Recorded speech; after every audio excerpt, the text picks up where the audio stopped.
दोस्तों जैसा कि आप जानते हैं कि पिछला चैप्टर नंबर 8 जिसका नाम है इंट्रोडक्शन टू ट्रिग्नोमेट्री वो मैं आपको पढ़ा चुका हूं और उसके अंदर मैंने आपको कुछ ट्रिग्नोमेट्रिक रेशियोज पढ़ाए थे। आज के इस चैप्टर में चैप्टर नंबर 9 में हम करेंगे सम एप्लीकेशन ऑफ ट्रिग्नोमेट्री, मतलब कुछ ऐसे क्वेश्चन जहां पर ट्रिग्नोमेट्री का एप्लीकेशन होगा, उसका इस्तेमाल होगा रियल लाइफ की सिचुएशंस के अंदर। ऐसे क्वेश्चन एग्जाम में आते हैं आपके, वही आज हम सीखेंगे जिसको आप आम बोलचाल में हाइट एंड डिस्टेंस बोल देते हो। तो वो चैप्टर है आपका आज हम ये करने वाले हैं। लेकिन इससे पहले हमें इसका कुछ कॉन्सेप्ट सीखना पड़ेगा जो हम सीखेंगे पहले पार्ट वाले कुछ बातों से। वो बातें क्या है मैं आपको भी सिखाऊंगा, लेकिन अगर आपने वो पहला वाला चैप्टर अभी तक नहीं देखा है मेरा तो आप पहले वो देख सकते हैं ताकि आज की वीडियो आपको और अच्छे से क्लियर हो सके। यहाँ आई बटन पर क्लिक करके आप उस चैप्टर को देख सकते हैं। 1 मिलियन से ज्यादा व्यूज हैं, 14-15 लाख बच्चे उस चैप्टर को देख चुके हैं मेरे। तो देखिए आइए अब स्टार्ट करते हैं कॉन्सेप्ट के साथ, बिकॉज आप भी जानते हैं कि कॉन्सेप्ट इज पावर। तो वहां पर मैंने आपको 2 सिनेरियो दिखाए थे मेरे खुद के।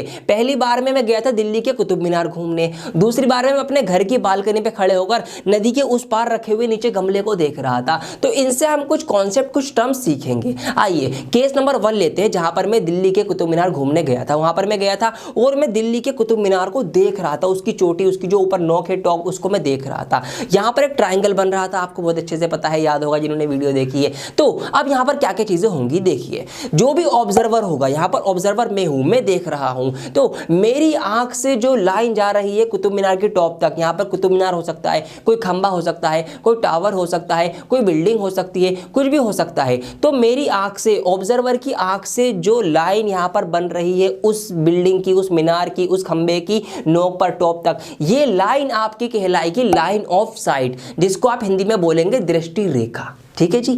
अब दूसरी बात, एक नीचे बेस भी तो होता है ट्राइंगल का, इस बेस को हम बोलेंगे हॉरिजॉन्टल या क्षैतिज स्तर। मतलब जो भी ऑब्जर्वर होगा उसकी आंख से बिल्कुल सीधी लाइन जो ड्रॉ हो रही होगी, जो बिल्कुल सीधी लाइन ड्रॉ हो रही होगी, वो आपकी हॉरिजॉन्टल कहलाई जाएगी। इसको हमने ये नाम दे दिया। और तीसरी साइड पे वही बिल्डिंग होगी, खंबा होगा, मीनार होगी, कुछ भी हो सकता है। तो ये यहाँ पर इस तरह से ट्राइंगल की तीनों साइड को कुछ ना कुछ नाम दे दिए गए हैं। यहाँ पर एक एंगल भी बन रहा है, एक कोण भी बन रहा है। यहाँ पर हॉरिजॉन्टल और लाइन ऑफ साइड से मिलकर, हॉरिजॉन्टल और लाइन ऑफ साइड से मिलकर एक कोण बन रहा है, एक एंगल बन रहा है। इसको हम नाम देंगे एंगल ऑफ एलिवेशन। हिंदी में इसको उन्नयन कोण कहा जाता है। तो यहां पर आपको क्या क्या दे रखा होगा, आपको एंगल दे रखा होगा, आपको किसी भी एक चीज की दूरी या फिर लंबाई दे रखी होगी, दूसरे की हमसे निकलवाई जाएगी। यही इस चैप्टर में हमें करना है। तो यहां पर ये पूरी कंडीशन हमने इसके नामकरण कर दिया है। दूसरे केस की हम बात करें तो मैं बालकनी पे खड़ा हुआ था और नदी के उस पार रखे नीचे गमले को देख रहा था। अब मैं ऑब्जर्वर हूं, मैं किसी चीज को देख रहा हूं, जिस चीज को मैं देख रहा हूं तो मेरी आंख से वहां तक की जो ये लाइन बनेगी, ये लाइन हमारी क्या होती है, लाइन ऑफ साइट होती है, दृष्टि रेखा होती है। ठीक है जी, ये तो हमें पता चल गया। हॉरिजॉन्टल क्या होता है, मेरी आंख से बिल्कुल सीधे लाइन बना दो, जो भी ऑब्जर्वर है जो देख रहा है उसकी आंख से बिल्कुल सीधी लाइन बना दो, ये आपकी हॉरिजॉन्टल हो गई, क्षैतिज स्तर हो गया। अब यहां पर अगर हम देखें हॉरिजॉन्टल और लाइन ऑफ साइड से मिलकर एक फिर से एंगल बन रहा है, लेकिन इस बार एंगल नीचे को जा रहा है। तो इस वाले एंगल को हम कहेंगे एंगल ऑफ डिप्रेशन। यह बात ध्यान रखनी है आपको, हिंदी में इसका नाम है अवनमन कोण। तो ये हमारा बनेगा यहाँ पे एंगल ऑफ डिप्रेशन, जब कोई ऊपर से नीचे की तरफ देख रहा होगा।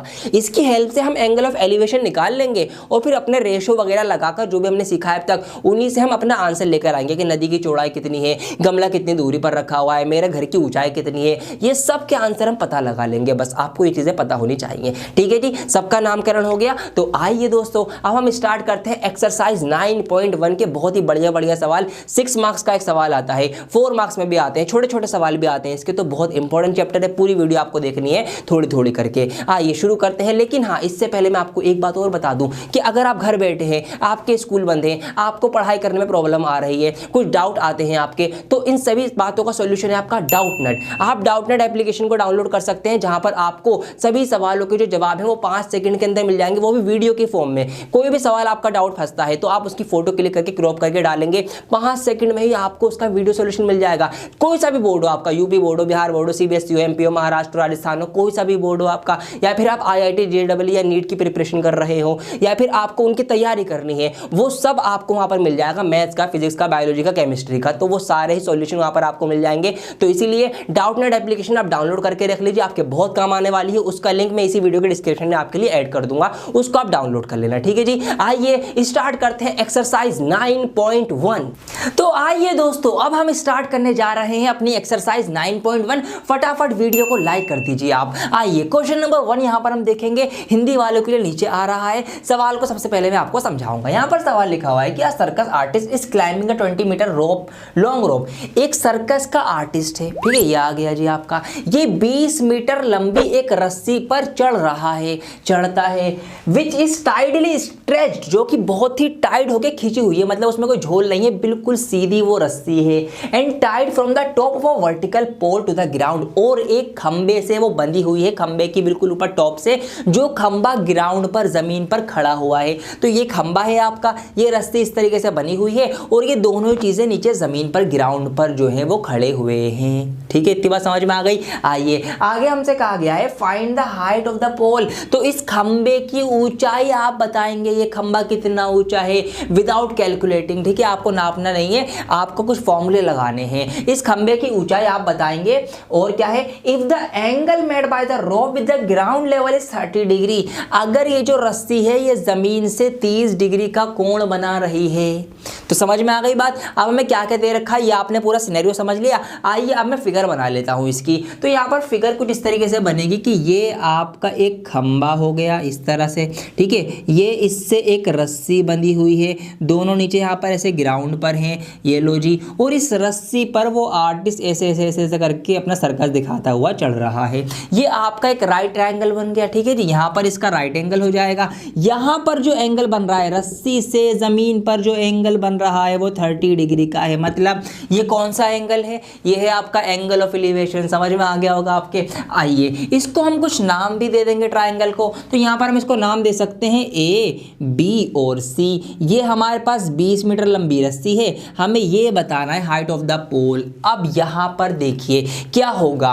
अब आपको ये देखना है कि आपको किस किस चीज की जरूरत पड़ने वाली है। एक ट्रायंगल में क्या क्या होता है हम पहले पार्ट में बहुत अच्छे से सीख चुके हैं भाई। यहाँ पर जो सबसे लंबी साइड होती है इसको हम हाइपोटेनस बोल देते हैं। जो बेस होता है इसका नीचे, ये आधार आपका बेस कहलाता है, और ये साइड आपकी होती है परपेंडिकुलर। तो हमें अब आज के अपने पहले सवाल में क्या क्या, देखिए यहाँ पर हमें करना है काम। हमें यहाँ पर हाइपोटेनस दे रखा है और हमें खंबे की ऊंचाई पता लगानी है। मतलब हमें किस किस से मतलब होना चाहिए, हमें H और P से, हमें हाइपोटेनस और परपेंडिकुलर से मतलब रखना है। अब हमें यही सोचना है कि ये दोनों कौन कौन से फंक्शन के अंदर आते हैं, बस ये काम आपको करना है। तो अगर मैं H और P की बात करूं, ये दो फंक्शन में आते हैं। किस किस में आते हैं, ये आपका एक तो आता है साइन थीटा में, क्योंकि साइन थीटा होता है P/H, और ये दोनों आपके दूसरे आते हैं कॉसेक थीटा में। कॉसेक थीटा होता है आपका H/P। तो बस ये काम आपको करना है, आपको ये पहचानना है कि कौन सी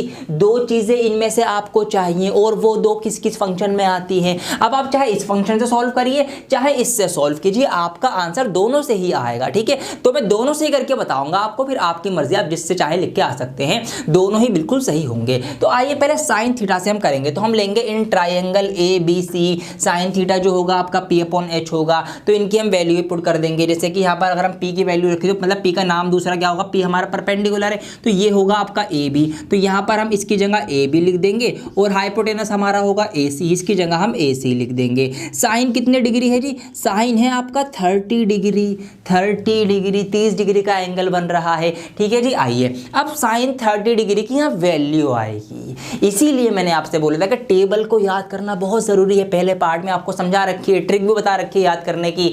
अगर आपको चाहिए तो मैं अलग से सिर्फ टेबल वाला पार्ट ना वीडियो के फॉर्म में दोबारा चैनल पर अपलोड कर दूंगा, तो आप मुझे कमेंट करके बता दीजिए कि अगर आप चाहते हैं तो सिर्फ वो टेबल कैसे याद करें, उतना पार्ट दोबारा से हम डाल देंगे चैनल पर, ताकि आपको वो टेबल दोबारा से याद हो जाए, ठीक है जी। आइए तो साइन 30 की वैल्यू होती है 1/2, 0, 1/2, 1/√2, √3/2, इस तरह से आपको याद करवाई थी मैंने। तो ये वैल्यू होती है आपकी 1/2। ए बी क्या है भाई, हाइट ऑफ द पोल, ये तो हमें निकाल ली है, तो हम यहाँ पर कुछ भी नहीं लिखेंगे, ए बी का ए बी लिखा रहने देंगे। ए सी हमें पता है, ए सी क्या है, ये हमारी पूरी रस्सी है, और रस्सी कितने मीटर है, 20 मीटर की है, तो यहाँ पर हम 20 लिख देंगे। अब इसको सॉल्व कर लेंगे, सॉल्व कर लीजिए, क्रॉस मल्टीप्लाई करेंगे तो यहाँ पर ये 2ab हो जाएगा, इधर 20 एकम 20 हो जाएगा आपका, 2 से ये कट जाएगा 10 बार, तो ab इज इक्वल टू 10 आ जाएगा। इसका मतलब क्या हो गया, ab यहाँ से लेकर यहाँ तक की आपकी 10 आ गई, मतलब जो खंबा है वो 10 मीटर का है। आ गया आंसर आपका। तो यहाँ पर हम लास्ट में लिख भी देंगे therefore height of the pole, height of the pole. आप बहुत अच्छी राइटिंग में लिख के आना, 10 मीटर पूरा लिखेंगे। आपके खंबे की ऊंचाई 10 मीटर है, इसके भी मार्क्स होते हैं। ये आपका था साइंस से। अब यही चीज़ आप कॉसेक से भी कर सकते हैं। देखिए मैं टाइम ले रहा हूँ पूरा क्योंकि मैं आपको सिखाना चाहता हूँ, समझाना चाहता हूँ, इसकी रूह को आपको फील कराना चाहता हूँ, वरना मैं इसको फटाफट करवा के आगे बढ़ जाता, लेकिन मुझे आगे नहीं बढ़ना, भी मुझे आपको समझाना है अच्छे से। तो देखिए इसको कॉसेक से भी कर सकते हैं आप, जब भी आंसर बिल्कुल सही आएगा और इसके भी मार्क्स मिलेंगे आपको। देखिए कॉसेक हम क्या करेंगे भाई, कॉसेक 30 डिग्री अब आपका रखा जाएगा। अब हाइपोटेनस क्या है आपका, ये है ए बी, कितना है 20 मीटर का है, तो यहाँ पर आप 20 लिख देंगे। परपेंडिकुलर हमें निकालना है तो पी का पी रहने देंगे। अब कॉसेक 30 की वैल्यू आएगी यहाँ पे, ठीक है। तो कॉसेक 30 क्या होता है, वो सिर्फ 2 होता है, ठीक है, 1/2 का उल्टा होता है, क्योंकि साइन का उल्टा कॉसेक होता है। इस तरीके से 1/2 का उल्टा, यहाँ पे 2 आएगा, यहाँ पर 20 होगा, नीचे आपका पी होगा, फिर दोबारा क्रॉस मल्टीप्लाई करेंगे तो ये आपका 2p हो जाएगा, यहाँ पे 20 रहेगा, इससे कट जाएगा 10 बार, तो p इक्वल टू 10, मतलब ये परपेंडिकुलर 10 आ गया, और वही हाइट ऑफ द पोल आपकी 10 मीटर आ चुकी है। तो यहाँ पर आप फिर से लिख देंगे वही height of the pole, height of the pole, खंबे की ऊंचाई जो है वो 10 मीटर है। इस तरीके से पहला सवाल था, इसलिए मैंने दोनों ही तरीके करवा दिए। अब आगे वाले सवालों में हम कोई सा भी एक फंक्शन लेके इसको सॉल्व करेंगे, ठीक है। ये पहला सवाल था, मैंने चाहा कि बहुत अच्छी आपकी एक अंडरस्टैंडिंग बन जाए, इसलिए मैंने आपको दोनों ही फंक्शन लेके समझा दिए। आपका जिसका दिल करे वो फंक्शन आप ले लेना, लेकिन वही कि जिससे हमें वास्ता हो। ऐसा नहीं कि हमें एच और पी से मतलब है, आपने बेस वाला कोई फंक्शन ले लिया, आपने कोस थीटा ले लिया, तो वो गलत हो जाएगा सवाल। तो जो दो चीजें आपको दे रखी हो, एक दूसरी निकालनी हो, उनसे कौन सा फंक्शन बनेगा वो आपको लेना है, ठीक है जी। समझ में आ गया होगा, आपके नोट कर सकते हैं, इसको दोबारा से रिवाइंड करके देख सकते हैं। बहुत ही अच्छी अब आपकी समझ बन चुकी है। अब आइए फटाफट हम करेंगे इसका क्वेश्चन नंबर 2। आइए क्वेश्चन नंबर 2 को अब हम समझेंगे, और देखिए यहाँ पर बहुत मजा आने वाला है। सवाल में बहुत ही अलग चीज़ है। यहाँ पर क्वेश्चन है कि a tree breaks due to the storm. मैं आपको समझा देता हूँ सवाल क्या है। सवाल ये है कि एक पेड़ खड़ा हुआ है, फिर अचानक से तूफान आया, और तूफान आते आते क्या हुआ, ये पेड़ ना गिर गया, पेड़ गिर गया, टूट गया, बीच में से आधा आधा हो गया। अब क्या हुआ, जब ये पेड़ गिर गया तो आपने देखा यहाँ पर एक राइट ट्रायंगल बन गया है ना जी। पेड़ पूरा खड़ा था, टूट के बीच में से गिर के ऐसे जमीन से मिल गया, एक राइट ट्रायंगल बन चुका है। अब आगे क्या होगा, the distance between the foot of the tree, जो ट्री का पेड़ का जो पेड़ है, मतलब पेड़ की जहाँ से जड़ है, जहाँ से पेड़ खड़ा हुआ है, उस जगह से एक डिस्टेंस, कहाँ का distance, to the point where the top touches the ground, उस जगह का डिस्टेंस जहाँ पर पेड़ का जो टॉप है, मतलब पेड़ का जो ऊंची वाला कोना था वो जमीन से मिला है, मतलब वो वाला डिस्टेंस जो है वो कितना है, वो 8 मीटर है। Find the height of the tree, हमें पेड़ की ऊंचाई बतानी है, मतलब ये पेड़ पूरा कितना ऊंचा था हमें ये बताना है। तो यहाँ पर अलग चीज ये है, अब यहाँ हमें यहाँ पर परपेंडिकुलर प्लस हाइपोटेनस बताना है। समझ में आई बात, क्योंकि परपेंडिकुलर में भी पेड़ का पार्ट है, आप देख सकते हैं, और हाइपोटेनस में भी तो पेड़ का ही पार्ट है। तो पेड़ की ऊंचाई आपकी बनेगी सबसे पहले परपेंडिकुलर और हाइपोटेनस को मिलाकर, ये बात आपको ध्यान रखनी है, ठीक है। आइए सिनेरियो समझिए पूरा, क्या यहाँ पे कंडीशन बनी है। अब मैं इसकी रफली फिगर बना देता हूँ और हम सवाल को करना शुरू करेंगे। मजा आ रहा होगा आपको, उम्मीद करता हूँ मैं। आइए एक फिगर बना लेता हूँ। तो पेड़ पूरा इस तरीके से कुछ खड़ा हुआ था, फिर आंधी तूफान आया, बीच में से पेड़ यहाँ से टूट के मान लीजिए इधर गिर गया, इस तरह से यहाँ पर इसके वो पत्तियाँ वगैरह यहाँ से हटा देंगे इसको हम, और इस तरीके से यहाँ से पेड़ का जो जड़ था ये नीचे जहाँ पे खड़ा है, और ये फूल पत्तियाँ, मतलब पेड़ का टॉप जो है यहाँ से यहाँ तक का डिस्टेंस जो है वो 8 मीटर हमें दिया गया है। यहाँ राइट एंगल ट्राइंगल बनेगा। अब हमसे आगे क्या कहा गया है, और यहाँ पर ये जो एंगल बन रहा है दोस्तों, ये एंगल कितने डिग्री का बन रहा है, 30 डिग्री का बन रहा है, ठीक है। टचेस द ग्राउंड, जहाँ पर पेड़ के जो टॉप है वो ग्राउंड को, जमीन को छू रहा है, यहाँ छू रहा है, तो यहाँ पर 30 डिग्री का एंगल बन रहा है। इसके सामने ये आपका परपेंडिकुलर हो गया, ये आपका हाइपोटेनस हो गया। अब हमें किन किन चीज़ों से मतलब है ये मैंने आपको सिखाया है। तो हमें यहाँ पर पेड़ की ऊंचाई बतानी है, और पेड़ क्या क्या है जी, पेड़ है आपका, ये भी पेड़ है और ये भी पेड़ है, मतलब हमें परपेंडिकुलर और हाइपोटेनस दोनों ही निकालने पड़ेंगे और इनको जोड़ना पड़ेगा जब आपका हाइट आएगा पूरा पेड़ का। ठीक है जी। हाँ, ये कैसे निकालेंगे, एक चीज़ हमें पता है, हमें क्या पता है, इसका बेस पता है हमें 8। तो देखिए इसके भी आपके दो तरीके हो सकते हैं। पहला काम आप ये कर सकते हैं कि या तो आप बी और पी के साथ खेल लीजिए, क्योंकि आपको बेस पता है, परपेंडिकुलर से निकल आएगा कोई ना कोई सा फंक्शन लगा के। ठीक है, तो आप पी अपॉन बी लगा सकते हैं tan थीटा, या बी अपॉन पी लगा सकते हैं इसका उल्टा cot थीटा। ठीक है, एक तरीका आपको ये खेलने का हो गया। दूसरे तरीके से आप ऐसे खेल सकते हैं कि आप बी और एच के साथ खेल सकते हैं। ठीक है, बी अपॉन एच या एच अपॉन बी। ठीक है, आप cos या sec थीटा, cos या sec थीटा कर सकते हैं। तो ये आपके ऊपर डिपेंड करता है, आप कैसे मर्जी खेल सकते हैं अगर आपका कॉन्सेप्ट क्लियर है। इसीलिए मैं कहता हूं हमेशा कि कॉन्सेप्ट इज पावर। आइए देखिए,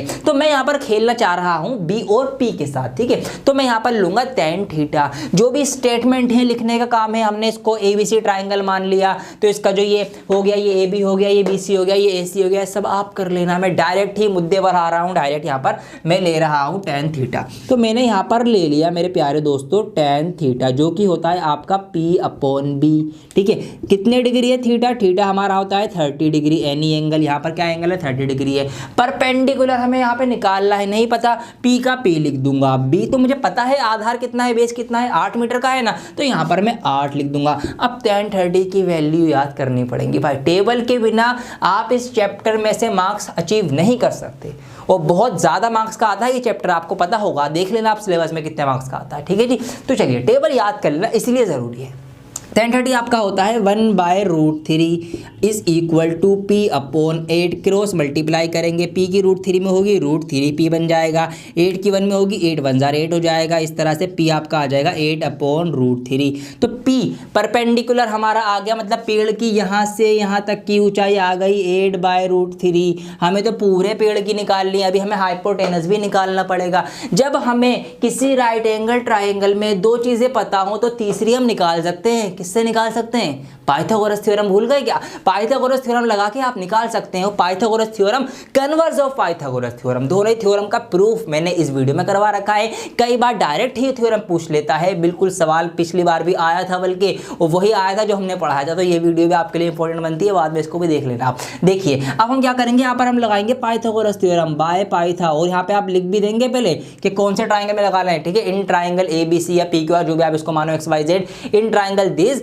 by Pythagoras theorem. Pythagoras theorem लगाएंगे। थ्योरम क्या कहती है, थ्योरम ये कहती है कि किसी भी राइट एंगल ट्राइंगल में हाइपोटेनस का जो स्क्वायर होता है वो बराबर होता है उसके परपेंडिकुलर के स्क्वायर के बेस के स्क्वायर के सम के, ये कहती है। अब आइए परपेंडिकुलर का स्क्वायर, परपेंडिकुलर हमारा 8/√3 निकल के आया, तो 8/√3 का आप स्क्वायर करेंगे यहाँ पर इस पूरे का इस तरीके से। बेस का स्क्वायर, बेस हमारा है 8, 8 का स्क्वायर करेंगे इस तरीके से। यहाँ पर h स्क्वायर चल रहा है इधर। अब देखिए यहाँ पर क्या होगा, 8 का स्क्वायर हो जाएगा 64, √3 का स्क्वायर, जब भी किसी रूट वाले नंबर का स्क्वायर करेंगे उसका रूट हट जाएगा बस।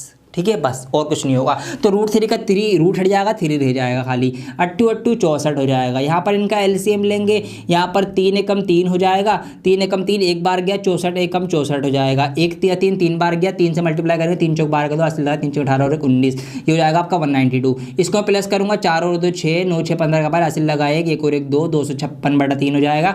और इधर हाइपोटेनस का स्क्वायर चल ही रहा है। अब ये स्क्वायर जब उधर जाएगा इक्वल के, स्क्वायर उधर जाके रूट बन जाता है। ये सब चीज़ें मैंने आपको सिखा रखी हैं। तो यहाँ पर ये इसका पूरे का रूट लग जाएगा, तो 256 का जो रूट आएगा आपका वो 16 आएगा, और 3 के ऊपर फिर से रूट आ जाएगा, क्योंकि 3 का रूट था तो √3 लिख देंगे हम। इसका तो रूट निकल रहा था डायरेक्ट, तो हमने निकाल दिया। रूट नहीं निकलेगा तो खाली रूट लगा देंगे। तो यहाँ पर हमने रूट लगा दिया इसका, तो ये आ गया आपका h निकल के। तो हाइपोटेनस आपका आ गया 16/√3, मतलब ये वाला पार्ट यहाँ से यहाँ तक का पेड़ निकल के आ गया आपका 16 अपॉन √3। ठीक है, ये आपका आ चुका है। अब हमें बतानी है हाइट ऑफ द ट्री, पेड़ की ऊंचाई क्या है। तो पेड़ की ऊंचाई के लिए हम क्या करेंगे, हम इस पार्ट को और इस पार्ट को दोनों को हम जोड़ देंगे, पेड़ की ऊंचाई आ जाएगी। बहुत सिंपल सा काम रहेगा। आप तो इसको नाम भी आप दे सकते हैं, ठीक है, कुछ भी नाम दे देना, मैंने बाद में दे रहा हूँ, आप पहले से देखे चलना। ABC नाम दे दिया हमने। अब यहाँ पर पेड़ की ऊंचाई आपको निकालनी, तो इधर आ जाओ जी, यहाँ पर आप जोड़ लेंगे। तो आप लिखेंगे बिल्कुल वही, क्या लिखेंगे, आप लिखेंगे height of the tree, height of the tree last में लिखेंगे। इसके भी आपको नंबर मिलेंगे। पेड़ है क्या क्या, पेड़ है आपका AC + BC। ठीक है। AC प्लस CB या BC कुछ भी लिख सकते हो आप। तो AC प्लस BC लिख दिया मैंने। अब AC कितना आया भाई 16/√3 आया, यहाँ पर मैं 16/√3 लिखूंगा।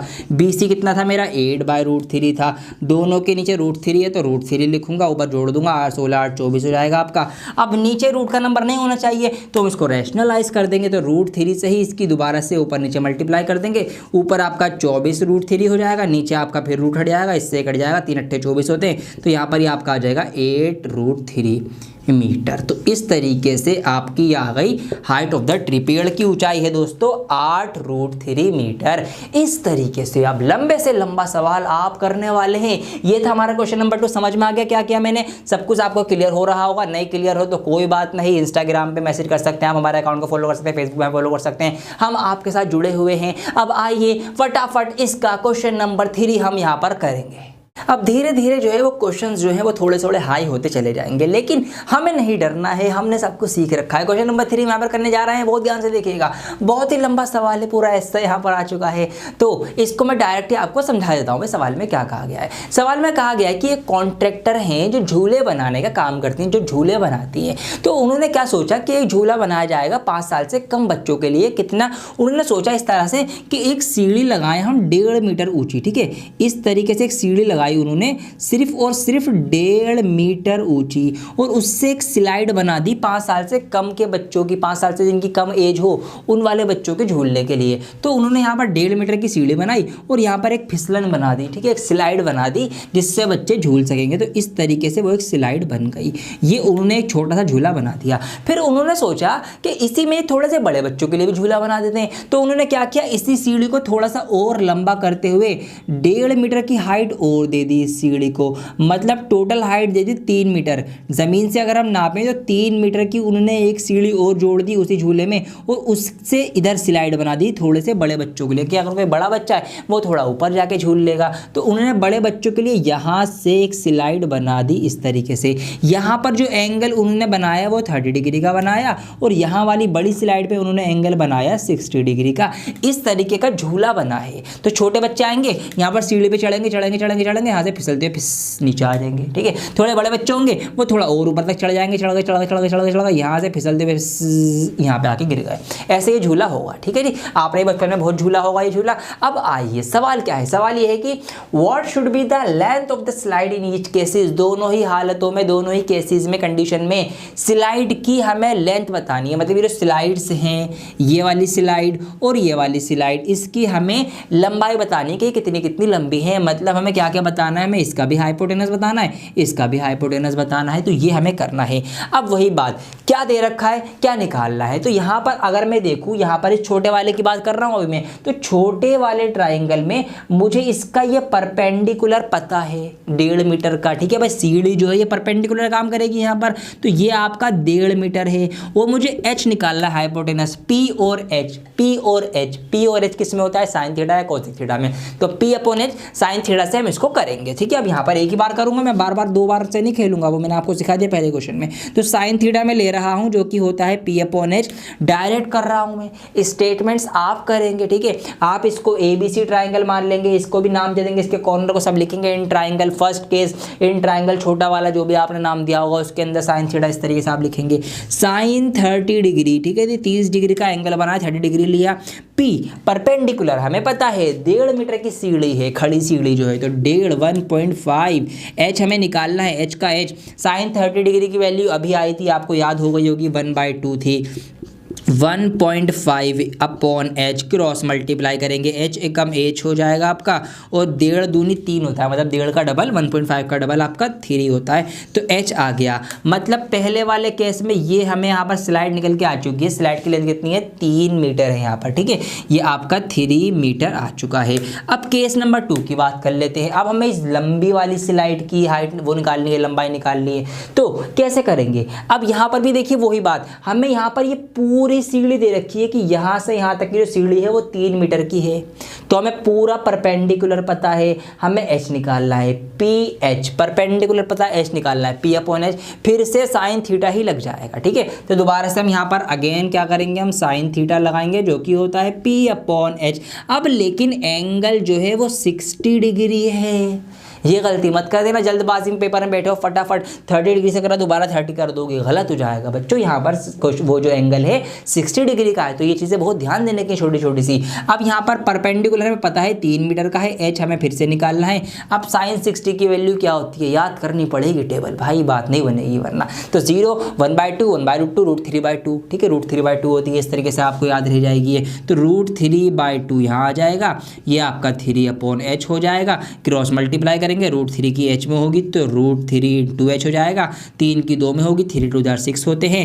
h की अगर हम यहाँ से वैल्यू निकालेंगे तो 6/√3 आएगा। अब √3 क्योंकि नीचे रूट में नहीं छोड़ते हम, तो रैशनलाइज कर लेंगे, तो इसकी √3 से ऊपर नीचे दोबारा से मल्टीप्लाई करेंगे, तो ये नंबर आपका कुछ इस तरीके से बन जाएगा। देखिए ऊपर मल्टीप्लाई होगी 6 की √3 में ही हो जाएगा आपका 6√3, और नीचे आपकी √3 की होगी तो रूट हट जाएगा, तो नीचे हो जाएगा 3 से 1 हट जाएगा 2 बार, तो 2 यहाँ पे जाएगा ना, 2 3 मतलब 3 2 नीचे होते हैं, तो ये जाएगा आपका √3 मीटर। तो ये आपकी आ गई इस वाले की। अब एंड में आप लिख देंगे, ठीक है, द लेंथ ऑफ स्लाइड, जो आपसे पूछे द लेंथ ऑफ स्लाइड्स, तो आप लिख देंगे यहाँ पर वही बात, द लेंथ ऑफ स्लाइड, ठीक है, the length of both slides are, ठीक है, बोथ स्लाइड्स आर क्या क्या थी आपकी, एक 3 मीटर आई थी छोटी वाली, और बड़ी वाली आपकी आई है 2√3 मीटर। इस तरीके से आप इसको लिख देंगे यहाँ पर, तो 3 मीटर एंड 2√3 मीटर। बस ये आपको करना पड़ेगा हर क्वेश्चन के एंड में, जो पूछा है वो आपको बिल्कुल प्रॉपर लिखना पड़ेगा, ठीक है, इस चीज़ के मार्क्स होते हैं। तो ये आपका क्वेश्चन देखिए कितना लंबा था, लेकिन हमें ज़रा सी प्रॉब्लम नहीं हुई इसको समझ के करने में। तो दोस्तों अगर आपके कॉन्सेप्ट्स क्लियर है ना, आपको पूरी कहानी पता है कब क्या कहाँ पर कैसे किस तरीके से करना है, तो आपको प्रॉब्लम होने ही नहीं वाली। और इसी चीज़ की मैं आपको गारंटी दिलाता हूँ कि अगर आप मेरे साथ जुड़े रहेंगे, चैनल को सब्सक्राइब करके रखेंगे, तो आपके ऐसे ही कॉन्सेप्ट क्लियर करवाऊंगा मैं, पूरा तैयारी आपकी करवाने वाला हूँ, बने रहें मेरे साथ। आइए अब इसके कुछ और क्वेश्चंस हम यहां पर करेंगे। क्वेश्चन नंबर 4 और 5 आपके लिए होमवर्क है, क्योंकि वो बिल्कुल वैसे ही हैं जैसे मैंने आपको कराए हैं, वो आप कर लेना। क्वेश्चन नंबर 6 में यहाँ पर करवा रहा हूँ एग्जाम पॉइंट ऑफ व्यू से, ये बहुत अच्छा सवाल है, आइए समझते हैं। क्वेश्चन यहाँ पे लिखा हुआ है, मैं इसको समझा देता हूँ क्या सवाल है। यहाँ पर है कि 1.5 metre tall boy is standing at some distance from a 30 metre tall building. तो एक बिल्डिंग है 30 मीटर ऊंची। तो सबसे पहले हम एक बिल्डिंग बना लेते हैं। तो यहाँ पर मैं एक इमेज बनाऊंगा इसकी, देखिए किस तरह से इसकी फिगर बनेगी। यहाँ पर ये एक बिल्डिंग है जिसकी पूरी ऊंचाई जो है वो कितनी है, वो है आपकी 30 मीटर, ठीक है। एक लड़का है जिसकी ऊंचाई मतलब जो 1.5 मीटर ऊंचा है, 1.5 मीटर टॉल लंबा है, वो खड़ा हुआ है एट सम डिस्टेंस, कुछ फासले पर। हमें नहीं पता वो फासला क्या है, कुछ फासले पर खड़ा है, तो हम कहीं भी उसको खड़ा कर देते हैं। ये हमारी ज़मीन हो जाएगी, ग्राउंड हो जाएगा, तो यहाँ पर हम यहाँ पर खड़ा कर देते हैं उसको, ठीक है। ये वो लड़का आ गया जिसकी ऊंचाई है जो कि 1.5 मीटर लंबा है, ये खड़ा हुआ है, ठीक है जी। क्या कर रहा है ये, the angle of elevation from his eyes, उसकी आंख से एंगल बन रहा है, उन्नयन कोण बन रहा है, ठीक है। उन्नयन कोण जो आपका होता है हिंदी में कहते हैं हम, बिल्डिंग के टॉप पर। तो यहाँ पर ये बिल्डिंग का यहाँ पे सबसे ऊंचा हिस्सा है, ये इसकी आंख आ गई, तो यहाँ से ये एंगल बनेगा। यहाँ जो ये एंगल बनेगा दोस्तों, ये बनेगा कितने डिग्री का, 30 डिग्री का। यहाँ पर इस तरीके से हम इसको आगे, ये आपका वो हो जाएगा हॉरिजॉन्टल, जिसको आप हिंदी में क्षैतिज स्तर बोल देते हो, ठीक है जी। ये हो जाएगा आपका, तो यहाँ पर 30 डिग्री का एंगल बन रहा है। अच्छा, आगे कह रहा है building increases from 30 degree to 60 degree as he walk towards the building, कि जैसे जैसे वो बिल्डिंग की तरफ बढ़ता है तो उसका जो ये एंगल 30 डिग्री वाला था, ये 30 से 60 हो जाता है। मतलब अभी ये लड़का यहाँ खड़ा हुआ है, तो यहाँ से ये बिल्डिंग की ऊंचाई, वहाँ पर कोना देख रहा है ऊपर का, तो 30 डिग्री का एंगल बन रहा है। फिर ये लड़का कुछ आगे बढ़ा, लेट्स सपोज ये यहाँ पर आके यहाँ खड़ा हो गया, यहाँ पर पहुँच गया ये लड़का। अब यहाँ से जब ये इसी बिल्डिंग को दोबारा से देख रहा है, तो यहाँ से अगर हम एंगल नापेंगे तो यहाँ से अब ये एंगल 60 डिग्री का, 60 डिग्री का कोण, उन्नयन कोण बना रहा है, ठीक है जी। तो ये लड़का तो यहाँ पर भी सेम है, तो उसकी हाइट सेम रहेगी। ऐसा थोड़ी है कि लड़का आगे जाके छोटा हो जाएगा, भाई 1.5 मीटर लंबा था, आगे बढ़ा, जब भी 1.5 मीटर लंबा ही वो रहा। अब हमें क्या बताना है, हमें बताना है, कहा गया ये रहा, find the distance he walk towards the building. हमें वो डिस्टेंस बताना है कि वो जितना बिल्डिंग की तरफ बढ़ा है, मतलब पहले वो लड़का यहाँ खड़ा था, ठीक है, चलते चलते यहाँ पहुँच गया। तो हमें ये बताना है कि वो कितना बिल्डिंग की तरफ बढ़ा है, ये जो गया है यहाँ से यहाँ, ये कितना गया है यहाँ, ये कितना गया है, ये समझ में आ गई आपको बात, ये हमको बताना है।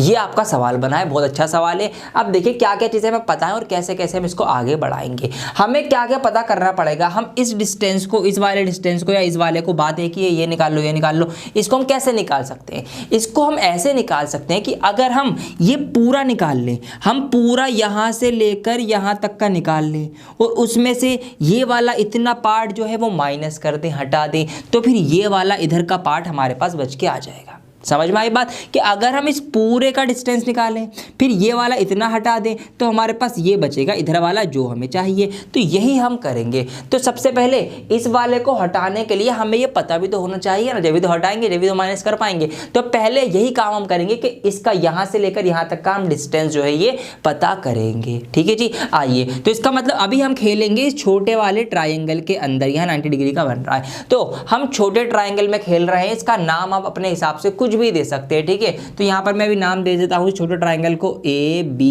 C, और यहाँ पर इस पॉइंट को मैं D नाम दे देता हूँ। तो A B C ट्राइंगल में भी हम खेलने वाले हैं। इसमें हमें ये परपेंडिकुलर पता है, ये जो P है इसका पता है, हमें यहाँ से बेस इसका निकालना है, यहाँ से लेकर यहाँ तक का।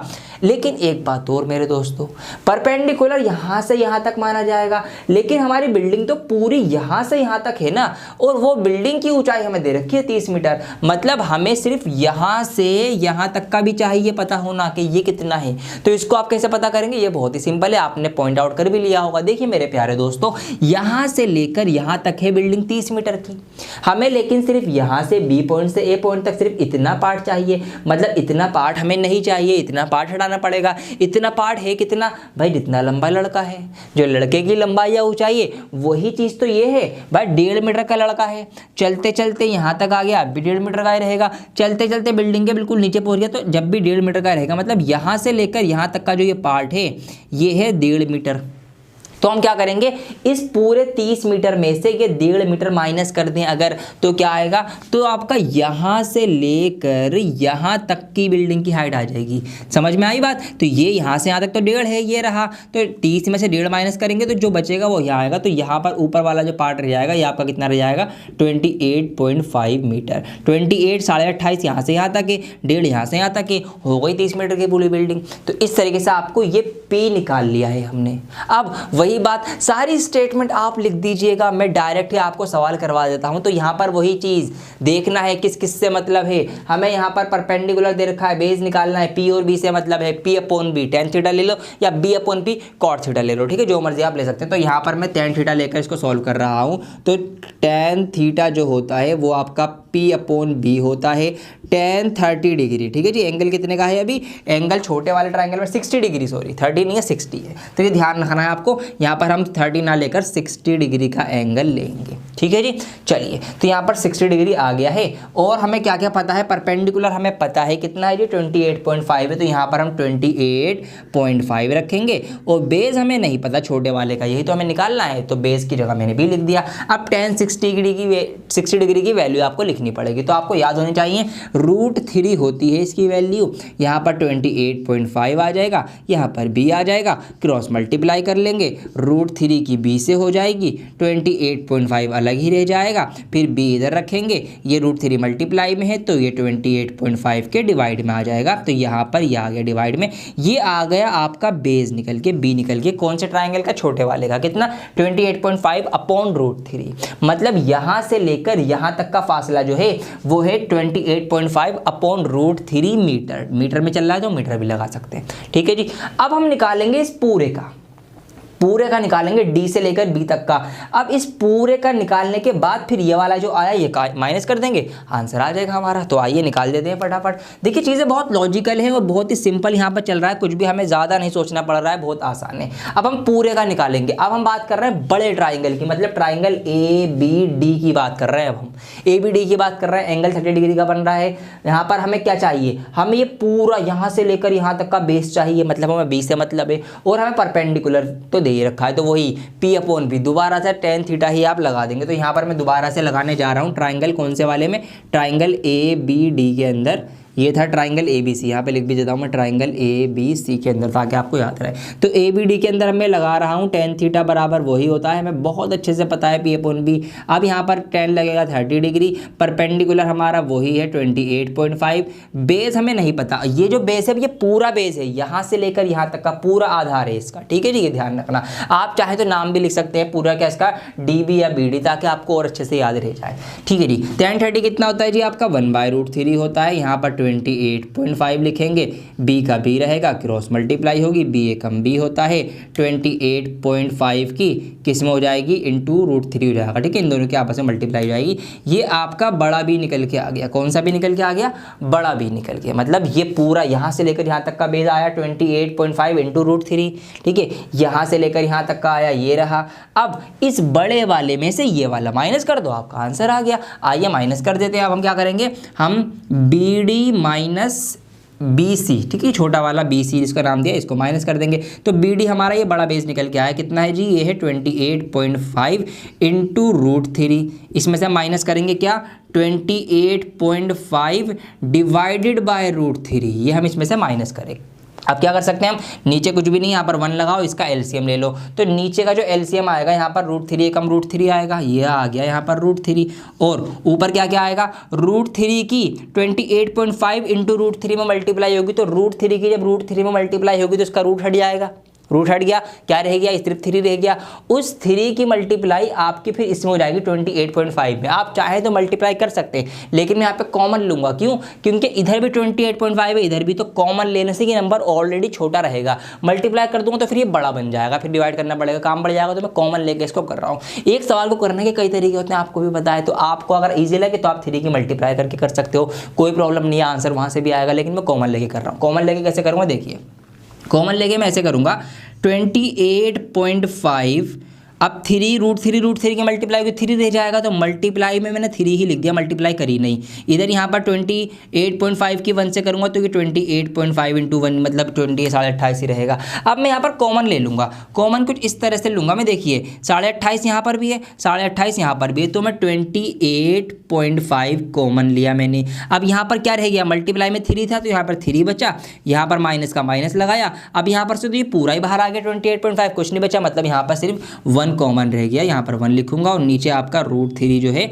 वो चल ही रहा है, ठीक है जी। अब देखिए 28.5 आपका रहेगा ऊपर, और मल्टीप्लाई में 3 में से 1 जाएगा, 2 बचेगा, और नीचे आपका √3 चल ही रहा है। अब इसकी मल्टीप्लाई कर देंगे, 28 दूनी कर देंगे, तो 28 दूनी की 28.5 दूनी, तो 28 दूनी 56 होते हैं, आधा आधा 57 इसका आंसर आ जाएगा। यहाँ पे 57 मल्टीप्लाई आ गई, नीचे √3 चल ही रहा है। अब नीचे रूट नहीं छोड़ते तो इसको रैशनलाइज कर सकते हैं, अब आंसर आपका आ चुका है वैसे। अब इसकी √3 से ऊपर नीचे मल्टीप्लाई करेंगे, नीचे से रूट हटाने के लिए, तो ऊपर आपका हो जाएगा 57 √3, और नीचे आपका फिर वही मल्टीप्लाई होगी, जब रूट वाले होगी रूट हट जाएगा, 3 रह जाएगा, और 3 से हम 57 को काट देंगे तो 19 आंसर आएगा, क्योंकि 19 या 57 होते हैं। तो फाइनली इसका जो आंसर आएगा वो क्या आएगा आपका 19√3 मीटर, ठीक है, इससे कट जाएगा, 3 कम 3 2 बचेगा, 3 27, तो 19√3 मीटर, ठीक है, ये आपका आंसर आ गया। मतलब यहाँ से लेकर यहाँ तक यही तो वो चला है लड़का, यही हमें बताना था, find the distance he walked towards the building, building की तरफ कितना बड़ा, यहाँ से यहाँ तक बड़ा है, और ये आपका आ गया 19√3 मीटर। बस ये आंसर है आपका। तो एंड में आप लिखेंगे भी, ठीक है, पूरा आप लिखेंगे यहाँ पर क्या, the distance he walk towards the building is equal to, आप लिखेंगे 19√3 मीटर। तो इस तरीके से बड़ा सवाल था, अच्छा सवाल था, एग्जाम के पॉइंट ऑफ व्यू से 4 मार्क्स में भी आ सकता है, 6 में भी आ सकता है, तो इसको आप ध्यान से एक बार वो देख सकते हैं रिवाइंड करके, इसको आप लिख लीजिएगा, खुद भी सॉल्व कीजिएगा मेरे करने के बाद, ताकि आपका ये बहुत अच्छे से बन जाए। और एक बार देख लो पूरा मैंने क्या क्या किया है, स्टेटमेंट लिखना बिल्कुल ना भूले। ये आपका हो गया क्वेश्चन नंबर 6। आइए इसके कुछ और इंपॉर्टेंट क्वेश्चंस हम यहाँ पर देखेंगे। क्वेश्चन नंबर 9 अब हम देखने वाले हैं, इसका ये भी इंपॉर्टेंट सवाल है, और इससे पहले के जो क्वेश्चन 7 और 8 वो आपके लिए मैं होमवर्क दे रहा हूँ, क्योंकि वो बिल्कुल वैसे ही हैं जैसे मैंने अभी वो लड़के वाला सवाल करवाया है। उसमें तो लड़का आगे भी बढ़ा है, लेकिन 7 8 में कुछ भी आगे नहीं बढ़ा, एक ही जगह से 2 अलग अलग एंगल बन रहे हैं, और वैसे ही आपको बिल्कुल कर लेना है, ठीक है जी। नहीं हो पाएगा कोई बात नहीं, मैं आपको करवा दूंगा, मुझे आप फॉलो कर सकते हैं, इंस्टाग्राम ID हमारी ये रही, और ये हमारा फेसबुक पेज की ID, तो यहाँ पर आप हमें फॉलो कर सकते हैं, हमसे जुड़ सकते हैं बातचीत करने के लिए। अब आइए क्वेश्चन नंबर हम यहाँ पर 9 देखने वाले हैं। The angle of elevation of the top of a building from the foot of the tower. दो चीज़ें हैं, एक बिल्डिंग है, एक आपके पास टावर है। तो आइए बना लेते हैं बिल्डिंग और टावर। तो यहाँ पर मैंने ये बनाई बिल्डिंग, ये मैंने यहाँ पर बिल्डिंग बना ली, बिल्डिंग ये आ गई और ये आ गया छोटा टावर। ठीक है जी, चलिए ये आपका सवाल बन गया, ये आपकी ग्राउंड आ गया। इस तरह से हमारा रहेगा। अब उन्नयन कोण जो है वो कितना है, टावर इज 30 डिग्री। 30 डिग्री का एंगल बन रहा है। 30 डिग्री का कहाँ से बन रहा है, top of a building from the foot of the tower, मतलब टावर का जो पैर आ गया, पाया, और बिल्डिंग का सर आ गया। तो यहाँ से एंगल बन रहा है कितने डिग्री का, 30 डिग्री का, ये बन गया। आगे हमसे कहा गया एंड और द एंगल ऑफ एलिवेशन, उन्नयन कोण जो बना है, of the top of the tower, tower के सर से, टॉप से, from the foot of the building, building के पैर तक। तो टावर के सर से बिल्डिंग के पैर तक यहाँ पर बना है कितने डिग्री का, 60 डिग्री का। तो यहाँ पर ये हमने अभी माना है टावर, टावर इसको आप बोलते हैं, और ये आपकी है बिल्डिंग। ठीक है, ये आपकी फिगर बनी है और यहीं आपका सवाल गलत हो गया।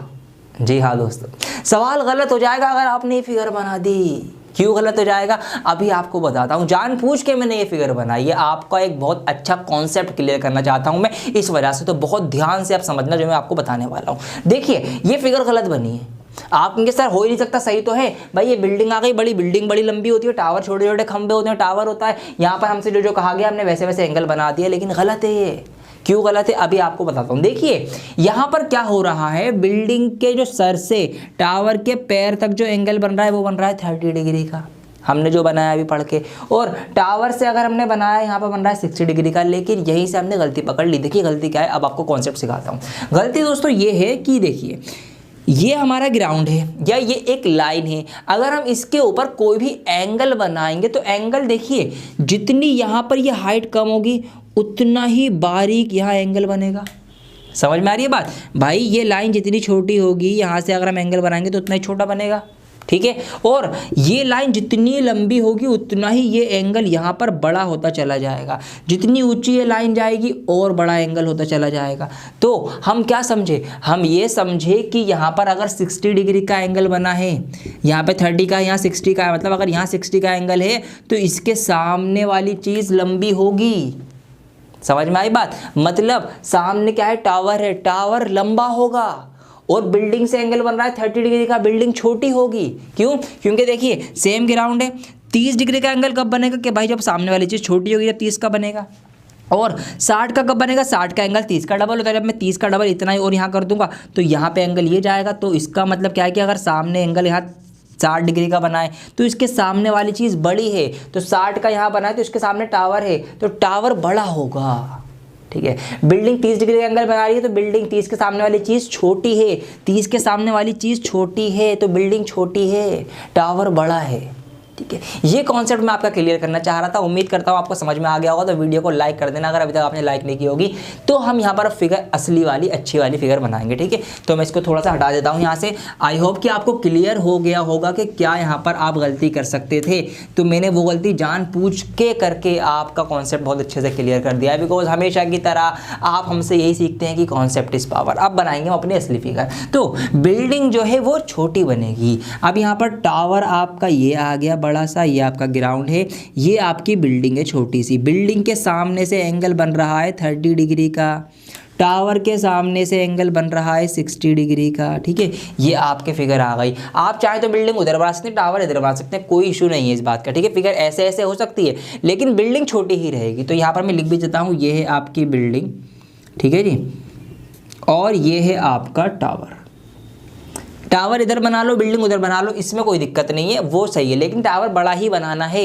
ठीक है, तो अब सवाल हमारा सही हो गया कि top of a building, building की टॉप से ये रहा और आपका 30 डिग्री का एंगल बन रहा है टावर के पाए पे नीचे। ये आ गया 30 डिग्री, ये आ गया 60 डिग्री। बिल्कुल क्लियर हो गई बात। आइए अब हमें क्या निकालना है, find the height of the building. Building की हाइट निकालनी है। बिल्डिंग का है ये, मतलब हमें ये निकालना है। क्वेश्चन मार्क लगाओ। हमें दे क्या रखा है, if the tower is 50 metre high. Tower हमें दे रखा है कि टावर जो है वो 50 मीटर ऊंचा है अगर, तो बिल्डिंग कितनी होगी। तो जाहिर सी बात है बिल्डिंग का जो ऊंचाई होगी टावर से कम ही आएगी, मतलब हमारा आंसर 50 से तो कम आने वाला है। ये बात तो हमें पता चल गई।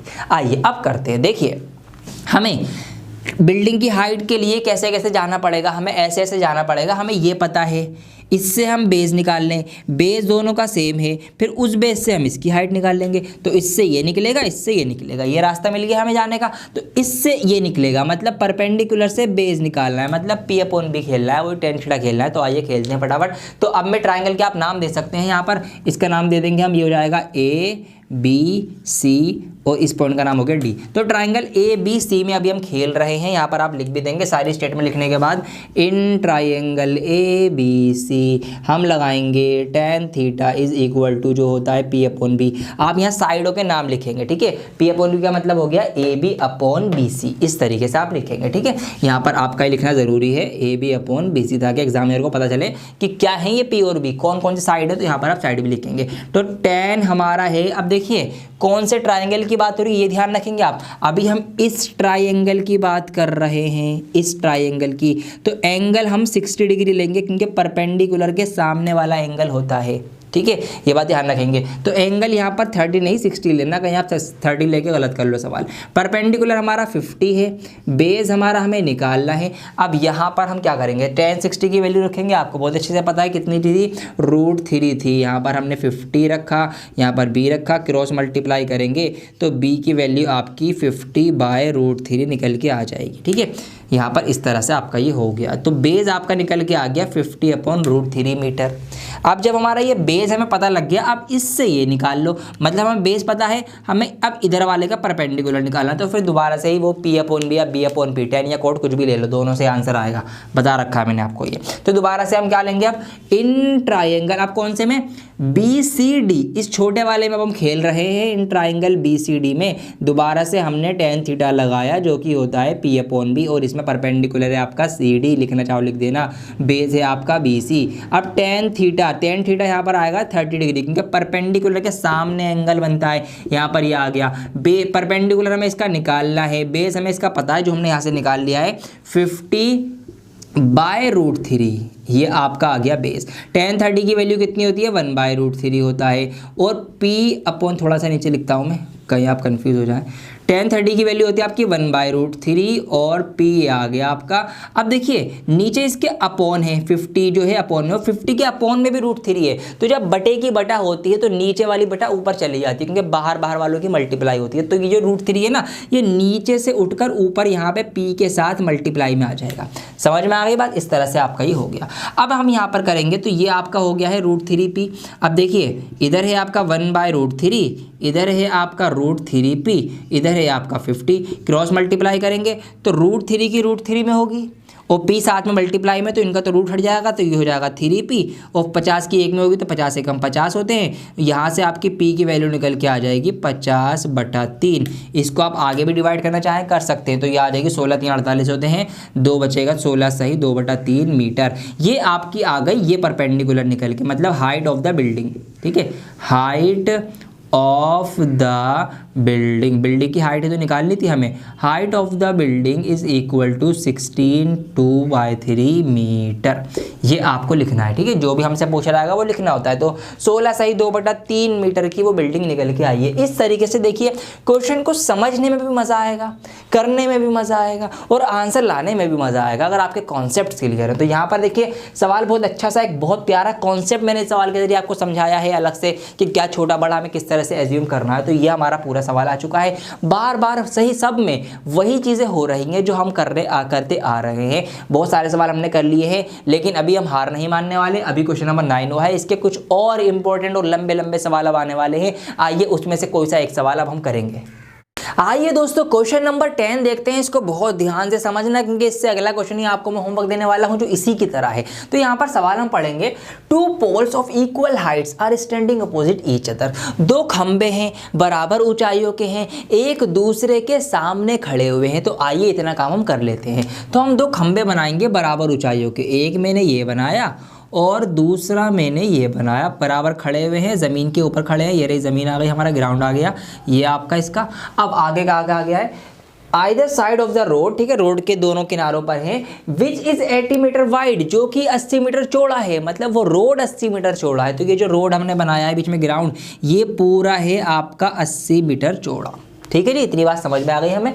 From a point between them on road, road पर ही एक पॉइंट है, कहीं पर एक पॉइंट बना लेते हैं कहीं पर, ये मैंने यहाँ पर ये पॉइंट बना लिया बड़ा सा, इस पॉइंट पर से द एंगल्स ऑफ एलिवेशन, उन्नयन कोण जो है वो बन रहे हैं टॉप ऑफ द पोल्स, दोनों खंभों के टॉप से, उनके सर से 60 डिग्री और 30 डिग्री का। तो आइए बना लेते हैं। तो पहले खंभे से यहाँ से हम बनाएंगे, तो यहाँ से ये जो कोण बना है उन्नयन कोण एलिवेशन, ये आपका बना है 60 डिग्री का, और यहाँ से आपका बना है कितने डिग्री का, 30 डिग्री का। ये दोनों खंभों के सर पे से टॉप पे से बन चुके हैं। Find the height of the poles, इन खंभों की ऊंचाई बताइए। तो हमें h निकालना है, हमें क्या निकालना है, h। अब दोनों ही h बराबर होंगे क्योंकि दोनों खंभे बराबर ऊंचाई के, हमसे ये ऊपर ही कहा गया है।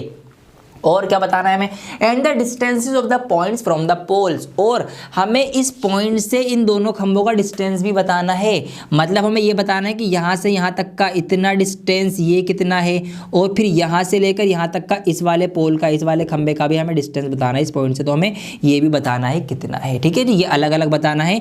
टोटल मिलके ये पूरा 80 मीटर है, लेकिन हमें इनका अलग अलग भी बताना पड़ेगा। तो आइए इसको ही हम कुछ मान लेते हैं जब हमें ये निकालना है। तो अब देखिए पूरा तो यहाँ से यहाँ तक 80 है, लेकिन हमें पहले इस छोटे ट्राइंगल में खेलना पड़ेगा, फिर इस बड़े ट्राइंगल में खेलना पड़ेगा। तो इसके लिए हम इसके जो ये बेस है इनको भी अलग अलग मान ले।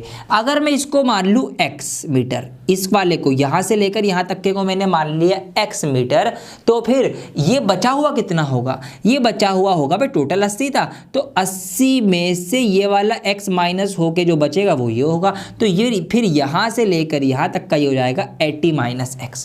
समझ में आ गई बात। तो मैंने यहाँ से लेकर यहाँ तक का इस छोटे ट्राइंगल का बेस को x मान लिया, और फिर इस वाले को हमने मान लिया 80 माइनस एक्स, क्योंकि पूरा ये 80 था, तो 80 में से जो x कम हो जाएगा 80 माइनस एक्स जो आएगा वो ये बचेगा। तो इस तरीके से हमारे पास इसका p और b पता चल गया, इसका p और b पता चल गया। p और b मतलब परपेंडिकुलर और बेस, आधार, और इसमें हमें खेलना है। तो आइए दोनों ट्राइंगलों में एक एक करके हम खेलेंगे। इनको नाम आप दे सकते हैं, इसको मैंने नाम दे दिया a b, इस पॉइंट को बीच वाले को c नाम दे दिया, और a b c हो गया ये, और इसको आप डी और ही बोल दीजिए। तो इस तरीके से अभी हम खेलेंगे ए बी सी ट्राइंगल में। क्या लगेगा, tan थीटा लगेगा। ठीक है जी, आपको क्लियर है, क्योंकि परपेंडिकुलर और बेस हमें मतलब था। तो सब कुछ आप लिख लेंगे statement, let x and 80 minus x be the difference from the point of two poles. ठीक है, दोनों पोल का जो हमें डिस्टेंस माना है पॉइंट से, एक का हमने x मान लिया, एक का 80 माइनस एक्स मान लिया, h को हमने हाइट ऑफ पोल मान लिया है। Now in triangle A B C, ये सब आप लिख लेंगे। मैं यहाँ से डायरेक्ट कर रहा हूँ।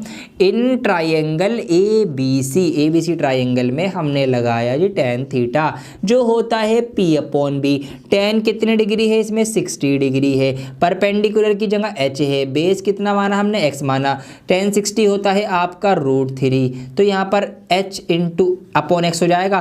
क्रॉस मल्टीप्लाई जब हम करेंगे तो h की यहाँ पर h हो जाएगा, और √3 और x की हो जाएगी तो √3x आ जाएगा। मतलब आपकी हाइट निकल के आ चुकी है। चलो मैं इसको बॉक्स में बंद नहीं कर रहा अभी। आपकी हाइट निकल के आ चुकी है √3 इंटू एक्स, h निकल के आ चुका है। अब क्या करेंगे, अब दूसरे ट्राइंगल में आ जाओ, उधर वाले में आ जाओ, CDE ट्राइंगल में आ जाओ। तो नाउ इन ट्राइंगल CDE दोबारा से हम लगाएंगे tan थीटा, जो कि होता है p अपॉन बी। नाम भी लिख देना, ठीक है, आप जब करोगे तो नाम भी लिखना। परपेंडिकुलर क्या है जी, उसमें DE है, इस तरह से आप लिखेंगे भी DE अपॉन बेस कितना है इसका, CE है। ठीक है, C से लेकर E तक इसका बेस है। तो tan कितना है इसमें, 30 डिग्री है। परपेंडिकुलर इसका भी h है, बेस इसका है 80 माइनस एक्स। क्रॉस मल्टीप्लाई करेंगे, h की यहाँ पर होगी तो h का h रहेगा, 80 माइनस एक्स की आपकी होगी, अच्छा इसकी वैल्यू भी तो रखनी है, भी 30 डिग्री की, यहाँ पर वैल्यू तो रखी नहीं हमने। tan 30 डिग्री है ये, यहाँ पर कैसे करूँ मैं इसको, एक काम करता हूँ, यहाँ पर मैं लिख देता हूँ tan 30 डिग्री। ठीक है जी, ये यहाँ पर आएगा इस तरीके से। तो फिर ये क्रॉस मल्टीप्लाई भी यहाँ पर नहीं होगी। एक काम करता हूँ, इसको मैं अगली स्टेप में लिखूंगा ताकि आप कंफ्यूज ना हो। मैं इसको फिर से लिखता हूँ। सबसे पहले तो मैं tan थीटा की वैल्यू रखनी है, तो tan थीटा की वैल्यू होगी आपकी tan 30 डिग्री। 30 डिग्री का एंगल बना है। परपेंडिकुलर आपका h है, बी बेस है आपका 80 माइनस एक्स। ठीक है, मैं एक स्टेप खा गया बीच में, इसलिए ये हो गया। तो अब हम ठीक है, अब tan 30 की वैल्यू रखनी पड़ेगी, ठीक है। वैल्यू नहीं रखी थी मैंने, पहले क्रॉस मल्टीप्लाई कर दी थी, तो वैल्यू हम रखेंगे तो वो होती है 1/√3, ठीक है। अब हमने यहाँ पे रख दिया h का h रहेगा और 80 माइनस x नीचे आ जाएगा। क्रॉस मल्टीप्लाई अब होगी, अब √3 की h में होगी तो ये तो आपका हो जाएगा √3h, और 80 माइनस x की 1 में होगी तो ये 80 माइनस x ही रहेगा। अब यहाँ पर हमें h निकालना है तो h ये रहने देंगे, 80 माइनस x के अपॉन में आ जाएगा √3, क्योंकि √3 यहाँ मल्टीप्लाई में, तो जब नीचे जाएगा तो इधर डिवाइड हो जाएगा, यहाँ पर आ गया, तो h की ये वैल्यू 1 ही आ गई। अब आप देखो h की 2 वैल्यू आई, यहाँ पर h आया इक्वल टू √3x और यहाँ पर h आया इक्वल टू दिस, मतलब h के बराबर ये भी है और h इसके भी बराबर है। तो इसका मतलब ये है कि ये दोनों वैल्यूज भी आपस में क्या होंगी, बराबर होंगी। बिल्कुल है ना भाई। देखिए इसको अगर आप फर्स्ट माने, इसको आप सेकंड माने, यहाँ से हमने ये पाया कि भाई h इसके बराबर भी है और h इसके बराबर भी है, मतलब ये दोनों वैल्यू बराबर है, क्योंकि दोनों ही h की वैल्यू है। तो हम क्या करेंगे, इन दोनों वैल्यूज को इक्वल रखेंगे, यहाँ से हमारी h की वैल्यू निकल के आ जाएगी या x की वैल्यू निकल के आ जाएगी, कुछ भी हो सकता है। तो आइए देखते हैं क्या होगा। फ्रॉम फर्स्ट एंड सेकंड आप लिख सकते हैं, फ्रॉम फर्स्ट एंड सेकंड क्या करा हमने, इन दोनों वैल्यूज को इक्वल रखो, √3x को और 80 माइनस x अपॉन √3 को, ये मैंने दोनों की वैल्यू इक्वल रखी क्योंकि दोनों ही h की वैल्यू है, दोनों ही इक्वल हैं। क्रॉस मल्टीप्लाई दोबारा करेंगे तो √3 की √3x में होगी बच्चों, √3 की √3x में होगी, तो जब √3 की √3 में होगी तो रूट हट जाएगा, इसका अंडर रूट हट जाएगा, तो आगे वाली स्टेप में क्या होगा, √3 की √3 में होगी सिर्फ 3 रहेगा, इसका रूट हट गया तो 3 आ गया, x मल्टीप्लाई में तो x साथ में लिख दिया और इधर बचा 80 माइनस x, ये हो गया हमारा सवाल। अब ये x माइनस का है, जब मैं इसको इधर लेके आऊँगा ये प्लस का x हो जाएगा, तो 3x यहाँ पर ऑलरेडी है, ये वाला x इधर आके प्लस का x हो गया, तो 3x और 1x कितने हो गए, 4x हो गए। तो मैं डायरेक्ट ही यहाँ पर अब 4x लिख देता हूँ। इधर हमारे पास 80 बचा, 4 से ये कट जाएगा 20 बार, 4 दूनी 8 होते हैं तो 20 यहाँ पे हो जाएगा, 20 चौक 80 इस तरह से। तो x की वैल्यू आ जाएगी यहाँ पर 20, ये कि निकल के आ गया हमारा x निकल के आ गया, मतलब ये वाला पार्ट निकल के आ गया कि इस पॉइंट से इस वाले पोल का जो फासला है ये है आपका 20 मीटर का, ठीक है जी। तो ये वाला कितना होगा, अब आपको पता चल ही चुका होगा भाई, जब ये 20 है टोटल यहाँ से यहाँ तक ये 80 था, तो 80 में से 80 में से 20 माइनस करेंगे 60 आएगा, ठीक है।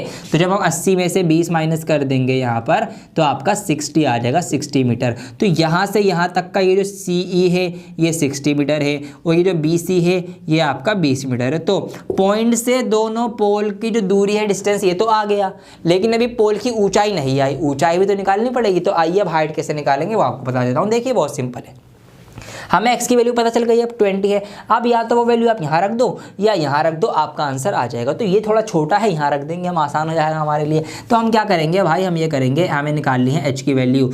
h था आपका √3 का x, तो h is equal to, x की वैल्यू आई हमारी कितनी 20 निकल के, तो x की 20 रख देंगे तो 20 √3, बस ये आ गई आपकी हाइट। तो हाइट ऑफ द पोल आ गई आपकी कितनी, 20 √3। इसको मीटर में भी लिखेंगे आप लास्ट में लिखेंगे भी नीचे सबसे लास्ट में, height of 2 poles is 20 √3 metre and the distance of the poles from the point is 20 metre and 60 metre respectively या ईच। इस तरीके से आप लिखेंगे, आपको ये चीज़ सारी क्लियर हो गई होंगी दोस्तों, ठीक है जी। तो यहाँ पर इसको मैं थोड़ा सा हाईलाइट कर देता हूँ। आपका आंसर एक ये है, ये आपकी हाइट है और ये आपके दोनों वो हैं डिस्टेंसेस। तो इसको आप नोट कर लीजिए, मैं साइड में हो चुका हूँ, समझ लीजिए। काफ़ी लंबा सवाल था लेकिन अच्छा सवाल था, लॉजिकल यहाँ पे क्वेश्चन से।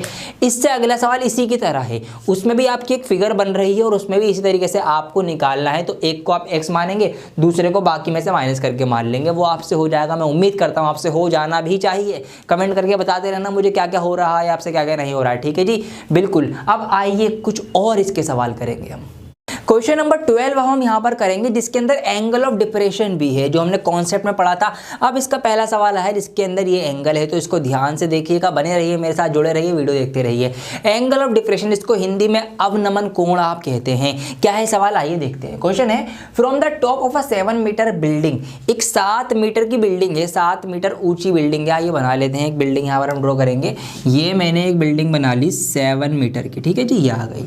यहाँ पे लिख भी देता हूँ मैं 7 metre. The angle of elevation of the top of a cable tower, एक केबल का टावर है, वहां से उन्नयन कोण बन रहा है, एलिवेशन कोण बन रहा है। कहाँ पर, एक टावर का टावर बना लेते हैं ना पहले। ये मैंने एक केबल टावर बना लिया, ये ग्राउंड आ गया नीचे, ठीक है जी। ये केबल टावर है हमारा। तो कहाँ से है? The angle of elevation of the top of a cable tower, एक केबल टावर के टॉप से इस 60 डिग्री, ठीक है, 60 डिग्री का एंगल बनेगा यहाँ से, the top of a building, एक बिल्डिंग के टॉप का, और इसका यहाँ से हम एंगल ऑफ एलिवेशन बनाएंगे इस तरह से, ठीक है। स्ट्रेट लाइन आएगी यहाँ पर, सीधी लाइन ड्रॉ कर देता हूँ मैं।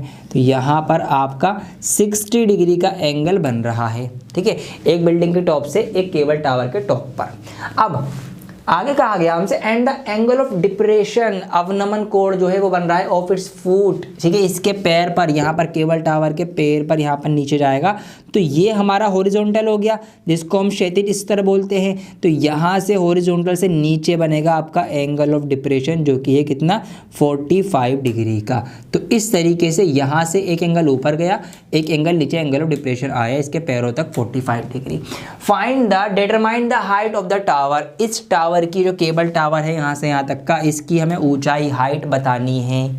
तो देखिए यहाँ से यहाँ तक की बिल्डिंग 7 मीटर है, तो यहाँ से यहाँ तक का पार्ट भी तो 7 मीटर होगा। तो इतनी ऊंचाई तो हमें टावर की ऐसे ही पता लग गई, बिना कुछ करे ही पता लग गई। इतनी हमें और निकालनी है और इसको जोड़ देना है, तो पूरी हाइट आ जाएगी टावर की। अब देखिए क्या होगा, एंगल ऑफ डिप्रेशन को सॉल्व करने का तरीका क्या है। देखिए यहाँ पर ये लाइन और ये लाइन जो है, ये दोनों आपस में पैरेलल होंगी। पैरेलल क्यों होंगी? क्योंकि इनके बीच का डिफरेंस यहाँ भी 7 मीटर है, यहाँ भी 7 मीटर। जब बीच में डिफरेंस गैप बराबर हो तो वो लाइंस पैरेलल होती हैं। हमने ट्राइंगल वाले चैप्टर में बहुत अच्छे से पढ़ी है ये बात। तो यहाँ पर इसका मतलब ये है, एक प्रॉपर्टी हमने वहाँ पर पढ़ी थी कि जब दो पैरेलल लाइन को एक तीसरी लाइन इंटरसेक्ट करती है तो कौन से एंगल बनते हैं? जेड वाले एंगल बनते हैं। आपको याद होगा मैंने पढ़ाया था ये, है ना। तो जेड एंगल बनेगा। इसका मतलब ये कि यहाँ पर की जो एंगल 45 डिग्री का है, जेड हम यहाँ पे बनाएंगे तो यहाँ पर भी एंगल कितना आएगा? 45 डिग्री का आएगा। आएगा या नहीं आएगा? बिल्कुल आएगा। तो ये आपका एंगल ऑफ एलिवेशन होगा। यहाँ से अगर हम देखेंगे ऊपर तो हम क्या करेंगे, हमें ये पता है तो हम यहाँ पर परपेंडिकुलर हमें पता है, बेस का यूज़ करते हुए, P/B का यूज़ करते हुए हम यहाँ पर से बेस निकाल लेंगे। और जो बेस यहाँ से यहाँ तक की होगी वही बेस यहाँ से यहाँ तक की होगी, ठीक है ना। तो जब हमें ये पता लग जाएगा फिर हम इस वाले बेस की हेल्प से ये वाला परपेंडिकुलर निकाल लेंगे। तो जब ये निकल जाएगा, इसको जोड़ देंगे तो हमारा आंसर आ जाएगा। समझ में आई बात? ये पूरा रास्ता मैंने आपको दिखाया कि भाई डिप्रेशन से हमने एलिवेशन निकाला। अब यहाँ पर P और B का यूज़ करते हुए हमें बेस पता होगा, ये परपेंडिकुलर पता है, बेस निकालेंगे, ये बेस बराबर होगा तो फिर इस बेस से परपेंडिकुलर पता लगा लेंगे, इन दोनों को जोड़ देंगे तो पूरा हाइट आ जाएगी टावर, जो केबल टावर है। दूसरा तरीका, शॉर्ट ट्रिक अगर मैं यहाँ पर देखूँ, देखिए शॉर्ट ट्रिक ये है कि हमने ट्राइंगल में यह पढ़ा था कि आइसोसेलेस ट्राइंगल, ठीक है, द्विबाहु समभुज जो त्रिभुज होते हैं, इनकी दो भुजाएं, दो साइड्स इक्वल होती हैं, उनके आमने सामने के एंगल भी बराबर होते हैं। यहाँ पर अगर मैं देखूंगा, ये पूरा एक 90 डिग्री का एंगल बन रहा है, जिसमें से ये इतना 45 है तो इधर का आधा भी 45 होगा। जब ये भी 45 और ये भी 45, तो इस वाले ट्राइंगल के अंदर ये दोनों एंगल जो है वो बराबर हो गए, तो इनके सामने की साइड्स बराबर होंगी। तो जब इधर के वाले सामने की साइड 7 मीटर है तो इधर वाले के सामने की साइड भी तो 7 मीटर होगी। बिना कुछ करे ही हमने यहाँ पर डायरेक्ट ही वो वाला बेस निकाल लिया जो हमें चाहिए था, ठीक है जी। तो ये डायरेक्ट मैंने कर दिया, लेकिन इसको भी आपको करके बताना पड़ेगा, ऐसा नहीं है कि आप नहीं कर दिया। तो आइए अब करेंगे हम। तो tan थीटा वो मैंने आपको समझाने के लिए किया। आप देखिए tan थीटा हम लगाएंगे P/B। tan कितना है हमारा? 45 डिग्री है। परपेंडिकुलर कितना है हमारा? 7 है। बेस हमें निकालना है। tan 45 डिग्री की वैल्यू 1 होती है। इसीलिए 1 होती है क्योंकि जब हम यहाँ पर 1 रखेंगे तो ये b होगा, क्रॉस मल्टीप्लाई जब हम करेंगे तो b = 7 ही आएगा, ठीक है। मतलब बेस हमारा 7 मीटर ही आ गया है, ठीक है। मीटर का साइन सही से बनाऊंगा मैं, ये आ गया जी। तो ये आपका बेस 7 आ गया। अब ये 7 है तो ये वाला बेस भी 7 ही होगा। अब हम इस वाले ट्राइंगल में खेलेंगे और ये निकालेंगे, तो इनको नाम भी आप दे देंगे पहले ही। तो इसको मैं नाम दे देता हूँ A-B-C, इसको D और E नाम दे दो इन कॉर्नर्स को। तो ये हमारा इधर आ गया। अब आ जाओ आप इन ट्राइंगल ABC के अंदर tan थीटा ही लगेगा आपका, जो कि P/B होता है। tan कितना है आपका, आप 60 डिग्री है। परपेंडिकुलर तो हमें निकालना है, बेस हमें पता चल चुका है, 1/√3 होता है, 1/√3 √3 होता है, 1/√3 तो आपका वो होता है 30 डिग्री, तो ये आपका √3 होता है। p/7 क्रॉस मल्टीप्लाई करेंगे तो p = 7√3 आ जाएगा। अब आपका ये परपेंडिकुलर आ गया यहाँ से लेकर यहाँ तक का, मतलब a और b आ गया। पूरा टावर कहाँ से कहाँ तक है, a से लेकर e तक है। पूरा टावर है a से लेकर e तक, जो कि दो टुकड़ों से बना है, ab + be, जो कि बना है ab + be से मिलकर। तो ab हमारा a से लेकर b तक हमारा ये निकल के आ गया 7√3, और be हमें 7 पता ही था, 7 दोनों में कॉमन है, 7 बाहर निकाल लेंगे तो √3 + 1 मीटर। तो आपका आंसर आ गया, ये आ गया, ठीक है। ये है आपकी height of tower, height of the tower कितनी है आपकी, 7 बाहर और अंदर ब्रैकेट में √3 + 1 मीटर।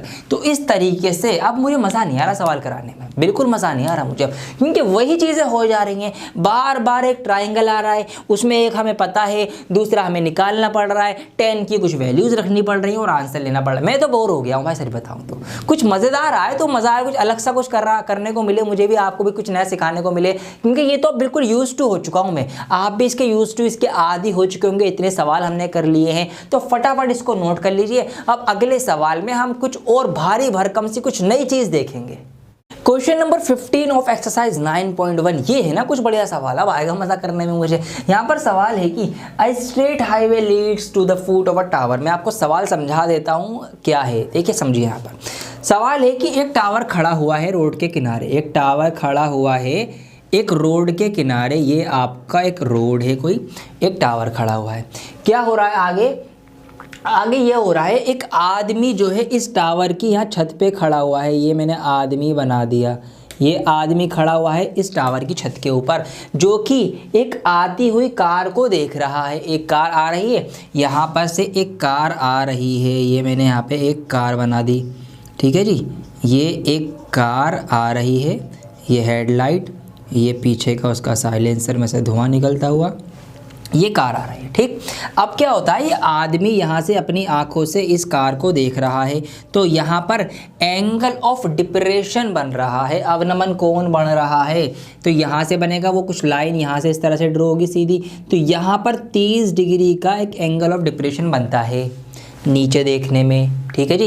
ये हॉरिजॉन्टल लाइन आ गई, क्षैतिज स्तर आ गया, ये नीचे एंगल ऑफ डिप्रेशन आ गया 30 डिग्री का। अब वही बात कि जब दो पैरेलल लाइन हो, एक लाइन तीसरी कट करे तो जेड वाले एंगल बराबर होते हैं। तो जब ये यहाँ पर 30 डिग्री है तो यहाँ पर हम यहाँ पर देखेंगे तो ये भी 30 डिग्री आपका आएगा।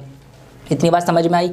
अब क्या होता है, ये रहा 6 सेकंड्स लेटर, 6 सेकंड के बाद क्या होगा, जब कार चल रही है तो 6 सेकंड बाद तो कार आगे चली जाएगी, तो 6 सेकंड बाद ये दोबारा उस कार को देखता है तो कार ही कुछ यहाँ पर आ चुकी होती है, तो दोबारा से एक एंगल बनता है यहाँ पर कार के आने के बाद ये वाला एंगल बनता है, फिर बड़ा 60 डिग्री का एंगल ऑफ डिप्रेशन बनता है। कितने डिग्री का, 60 डिग्री का एंगल ऑफ डिप्रेशन। तो वही बात कि जब ये 60 है तो यहाँ से ये 60 हो जाएगा, एलिवेशन यहाँ से अगर हम निकालेंगे, ये आपकी कुछ फिगर बन गई।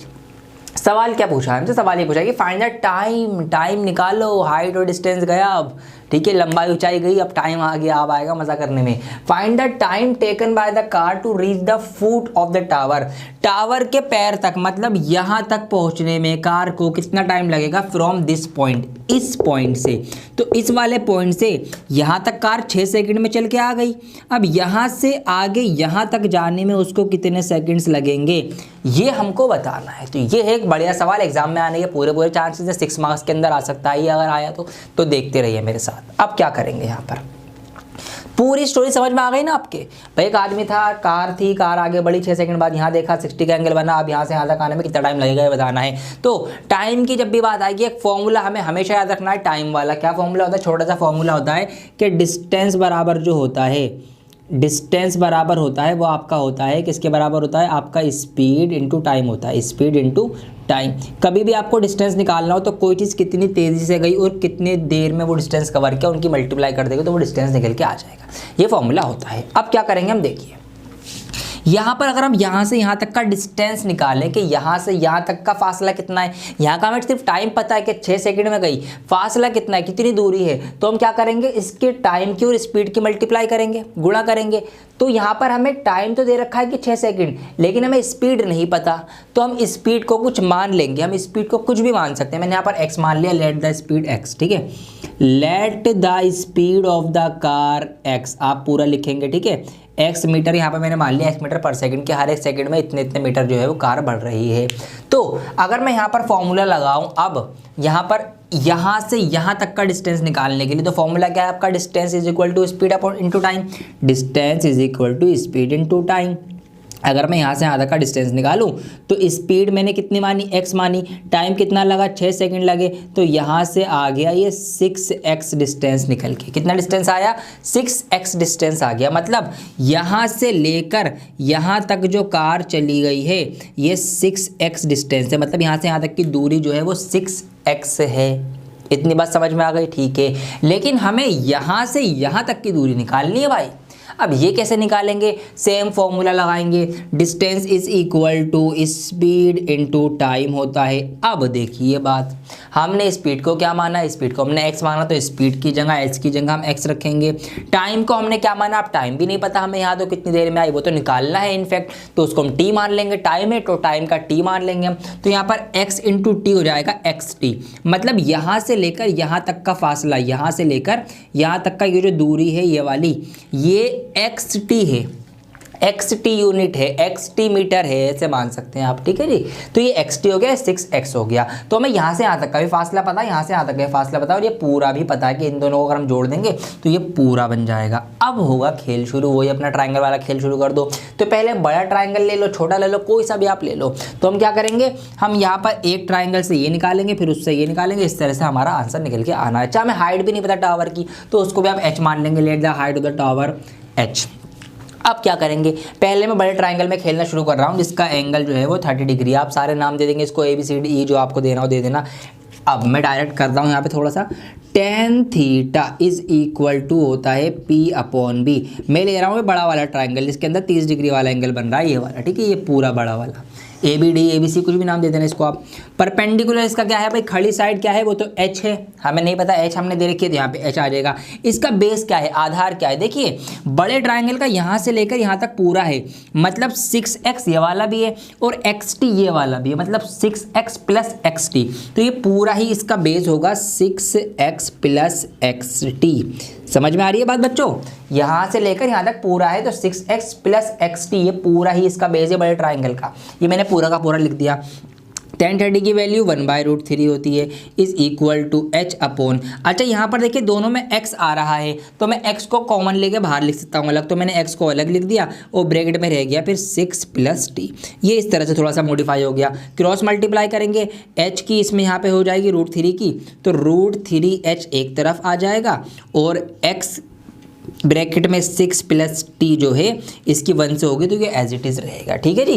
h की वैल्यू निकालनी है तो h को यहीं छोड़ लेंगे, इधर हमारे पास है बाहर x, ब्रैकेट में 6 प्लस t है, और ये मल्टीप्लाई में था √3, तो ये इधर आके बॉर्डर पर आके नीचे डिवाइड में आ जाएगा। तो यहाँ से h की एक वैल्यू निकल के आ चुकी है, ठीक है जी। अब क्या करेंगे, अब हम छोटा वाला ट्राइंगल खेलेंगे।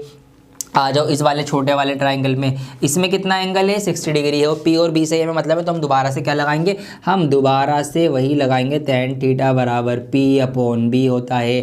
tan की वैल्यू 60 डिग्री है, परपेंडिकुलर h है, बेस कितना होगा, छोटे वाले का बेस है सिर्फ xt, भाई छोटे वाले का तो बेस यही होगा सिर्फ, तो xt इसका बेस है, तो यहाँ पर हम खाली xt लिखेंगे। tan 60 √3 होता है, h का h, xt का xt, क्रॉस मल्टीप्लाई, इधर h आ जाएगा और √3xt, ये आ गई h की सेकंड वैल्यू। अब वही बात पहले वाली, h की वैल्यू ये भी है, h की वैल्यू ये भी है, तो दोनों h की वैल्यू तो दोनों बराबर हो सकते हैं, दोनों को बराबर रख देंगे। तो यहाँ पर हम रखेंगे from first and second √3xt बराबर इसके x 6 प्लस ब्रैकेट में t/√3, इसके मैंने बराबर रख दिया।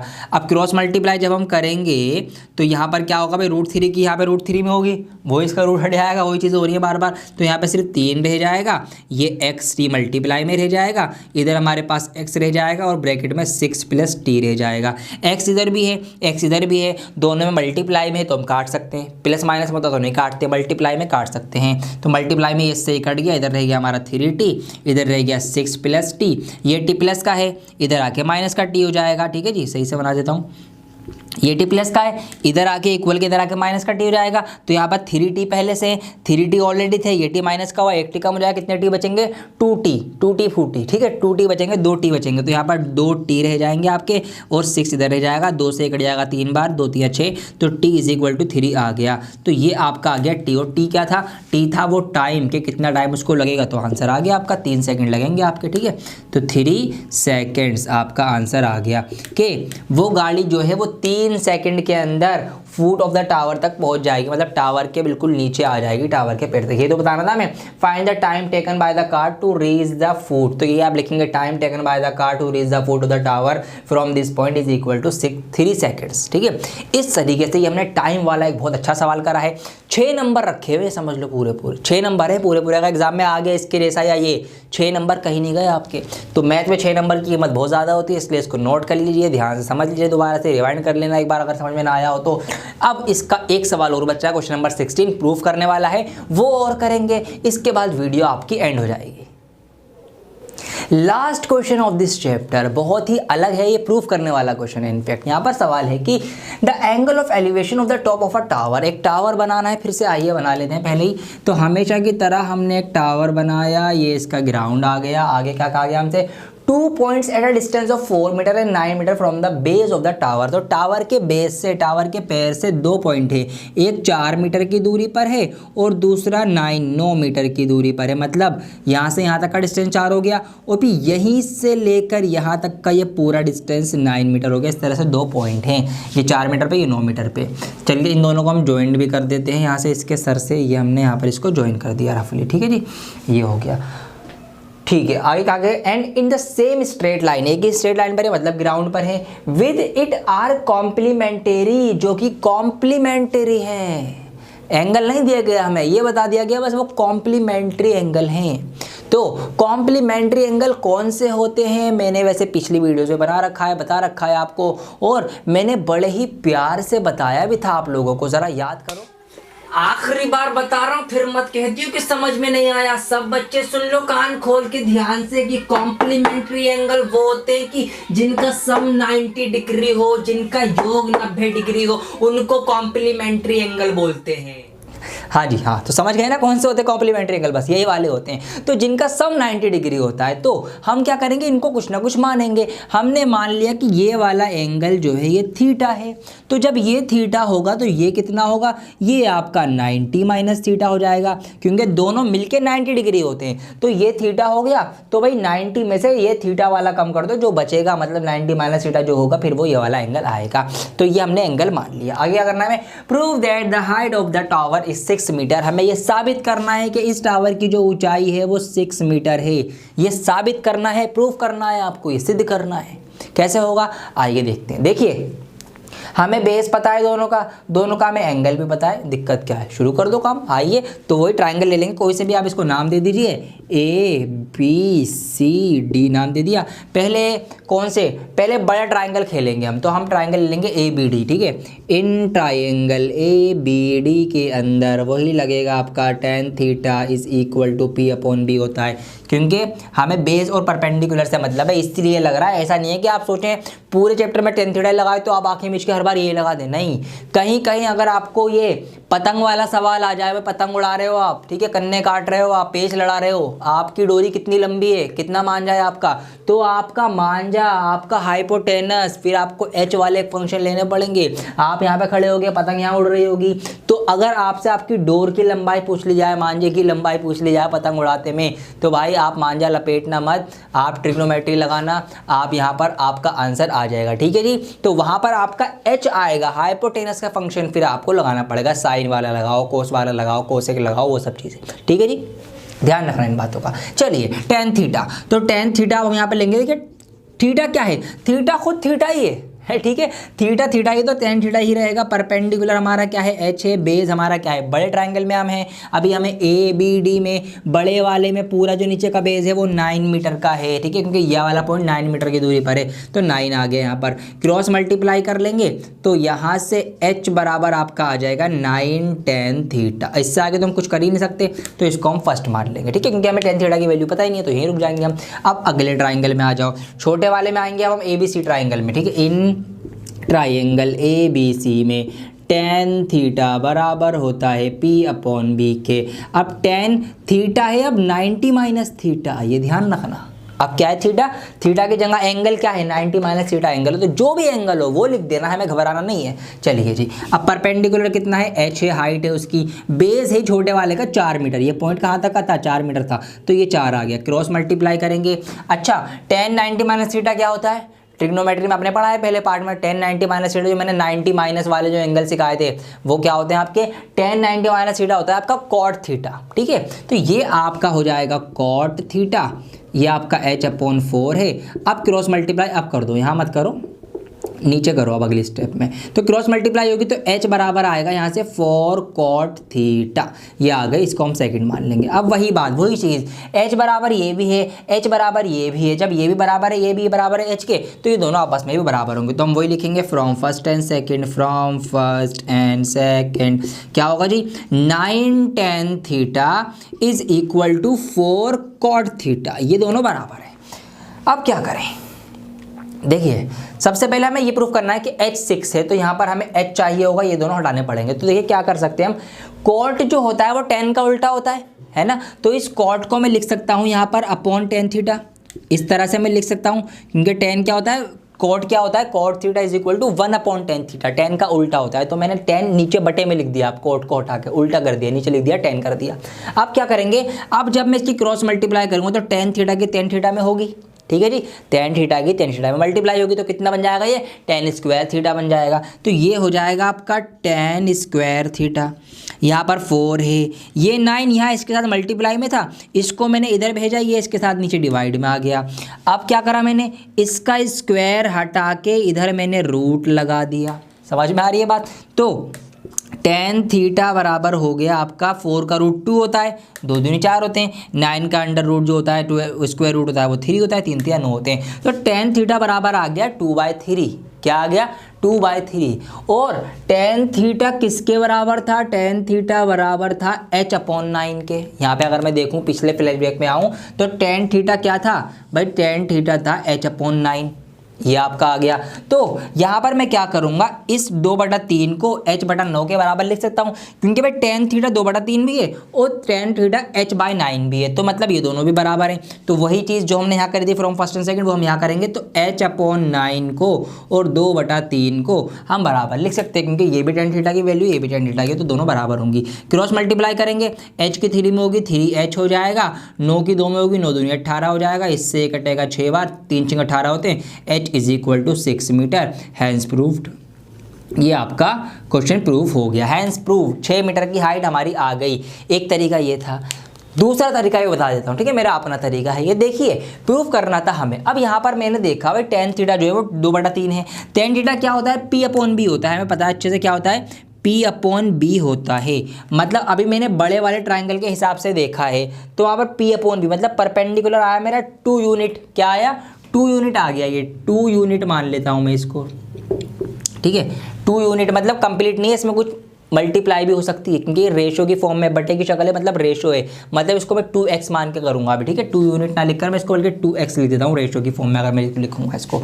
और बेस है हमारा 3 यूनिट या 3x मान लूँगा, क्योंकि 2:3 की रेशो बन जाएगी ये, तो ये हमारा आ जाएगा 3x। अब देखिए ये हमारा बेस पूरा था 9 मीटर का, और यूनिट में आया ये 3x यूनिट, मतलब यहाँ पर मैं देखूँ अगर एक्चुअल में कितना गुना है, एक्चुअल वाली जो लंबाई है वो इसकी 3 गुनी है, मतलब 3 3 9, 3 गुना हो गया। तो मैं क्या करूँगा, अगर मैं इस 2 का भी 3 गुना कर दूंगा तो 2 3 6, तो हाइट यहाँ पे मुझे 6 मिल जाएगी। तो ये दूसरा तरीका था, आपको अलग अलग तरीके से सोचना आना चाहिए, इसलिए मैंने आपको ये भी बता दिया। फिलहाल करना आपको ऐसे जैसे मैंने आपको करवाया है, तो ये आप नोट कर लीजिए किस तरह से हुआ, इसको समझ लीजिए। इस तरीके से आपका चैप्टर नंबर जो है ये आपका कंप्लीट हो चुका है, पूरा एप्लीकेशन ऑफ ट्रिग्नोमेट्री।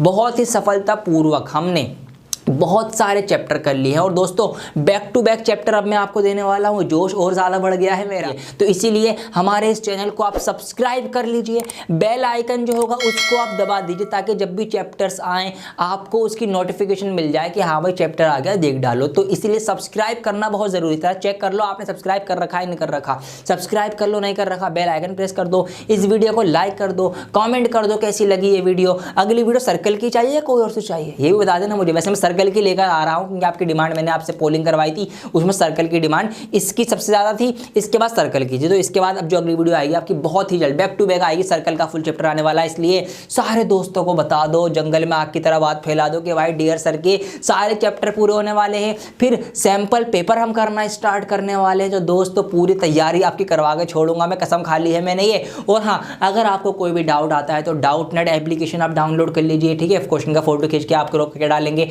वहाँ से आपको इंस्टेंट सॉल्यूशन मिल जाएगा। वहाँ से हमारी वीडियो भी वहाँ पे जाती रहती है, तो वो भी आप देख सकते हैं वहाँ पर उनके प्लेटफॉर्म पे। तो वहाँ से आप अपने डाउट्स के सॉल्यूशन ले सकते हैं अगर कोई डाउट आपका आता है। अदरवाइज हम भी हैं आपके लिए मौजूद, हमें आप फॉलो कर लीजिए फेसबुक पर, इंस्टाग्राम पर, ये हमारे अकाउंट है, हमारे पेज हैं। हमसे जुड़े रहिए हर जगह, हर तरीके से हम आपके साथ हैं, बने रहें हमारे साथ। बहुत जल्द लौटूंगा एक और नई वीडियो के साथ, जब तक के लिए बने रहें डियर सर के साथ। जय हिंद।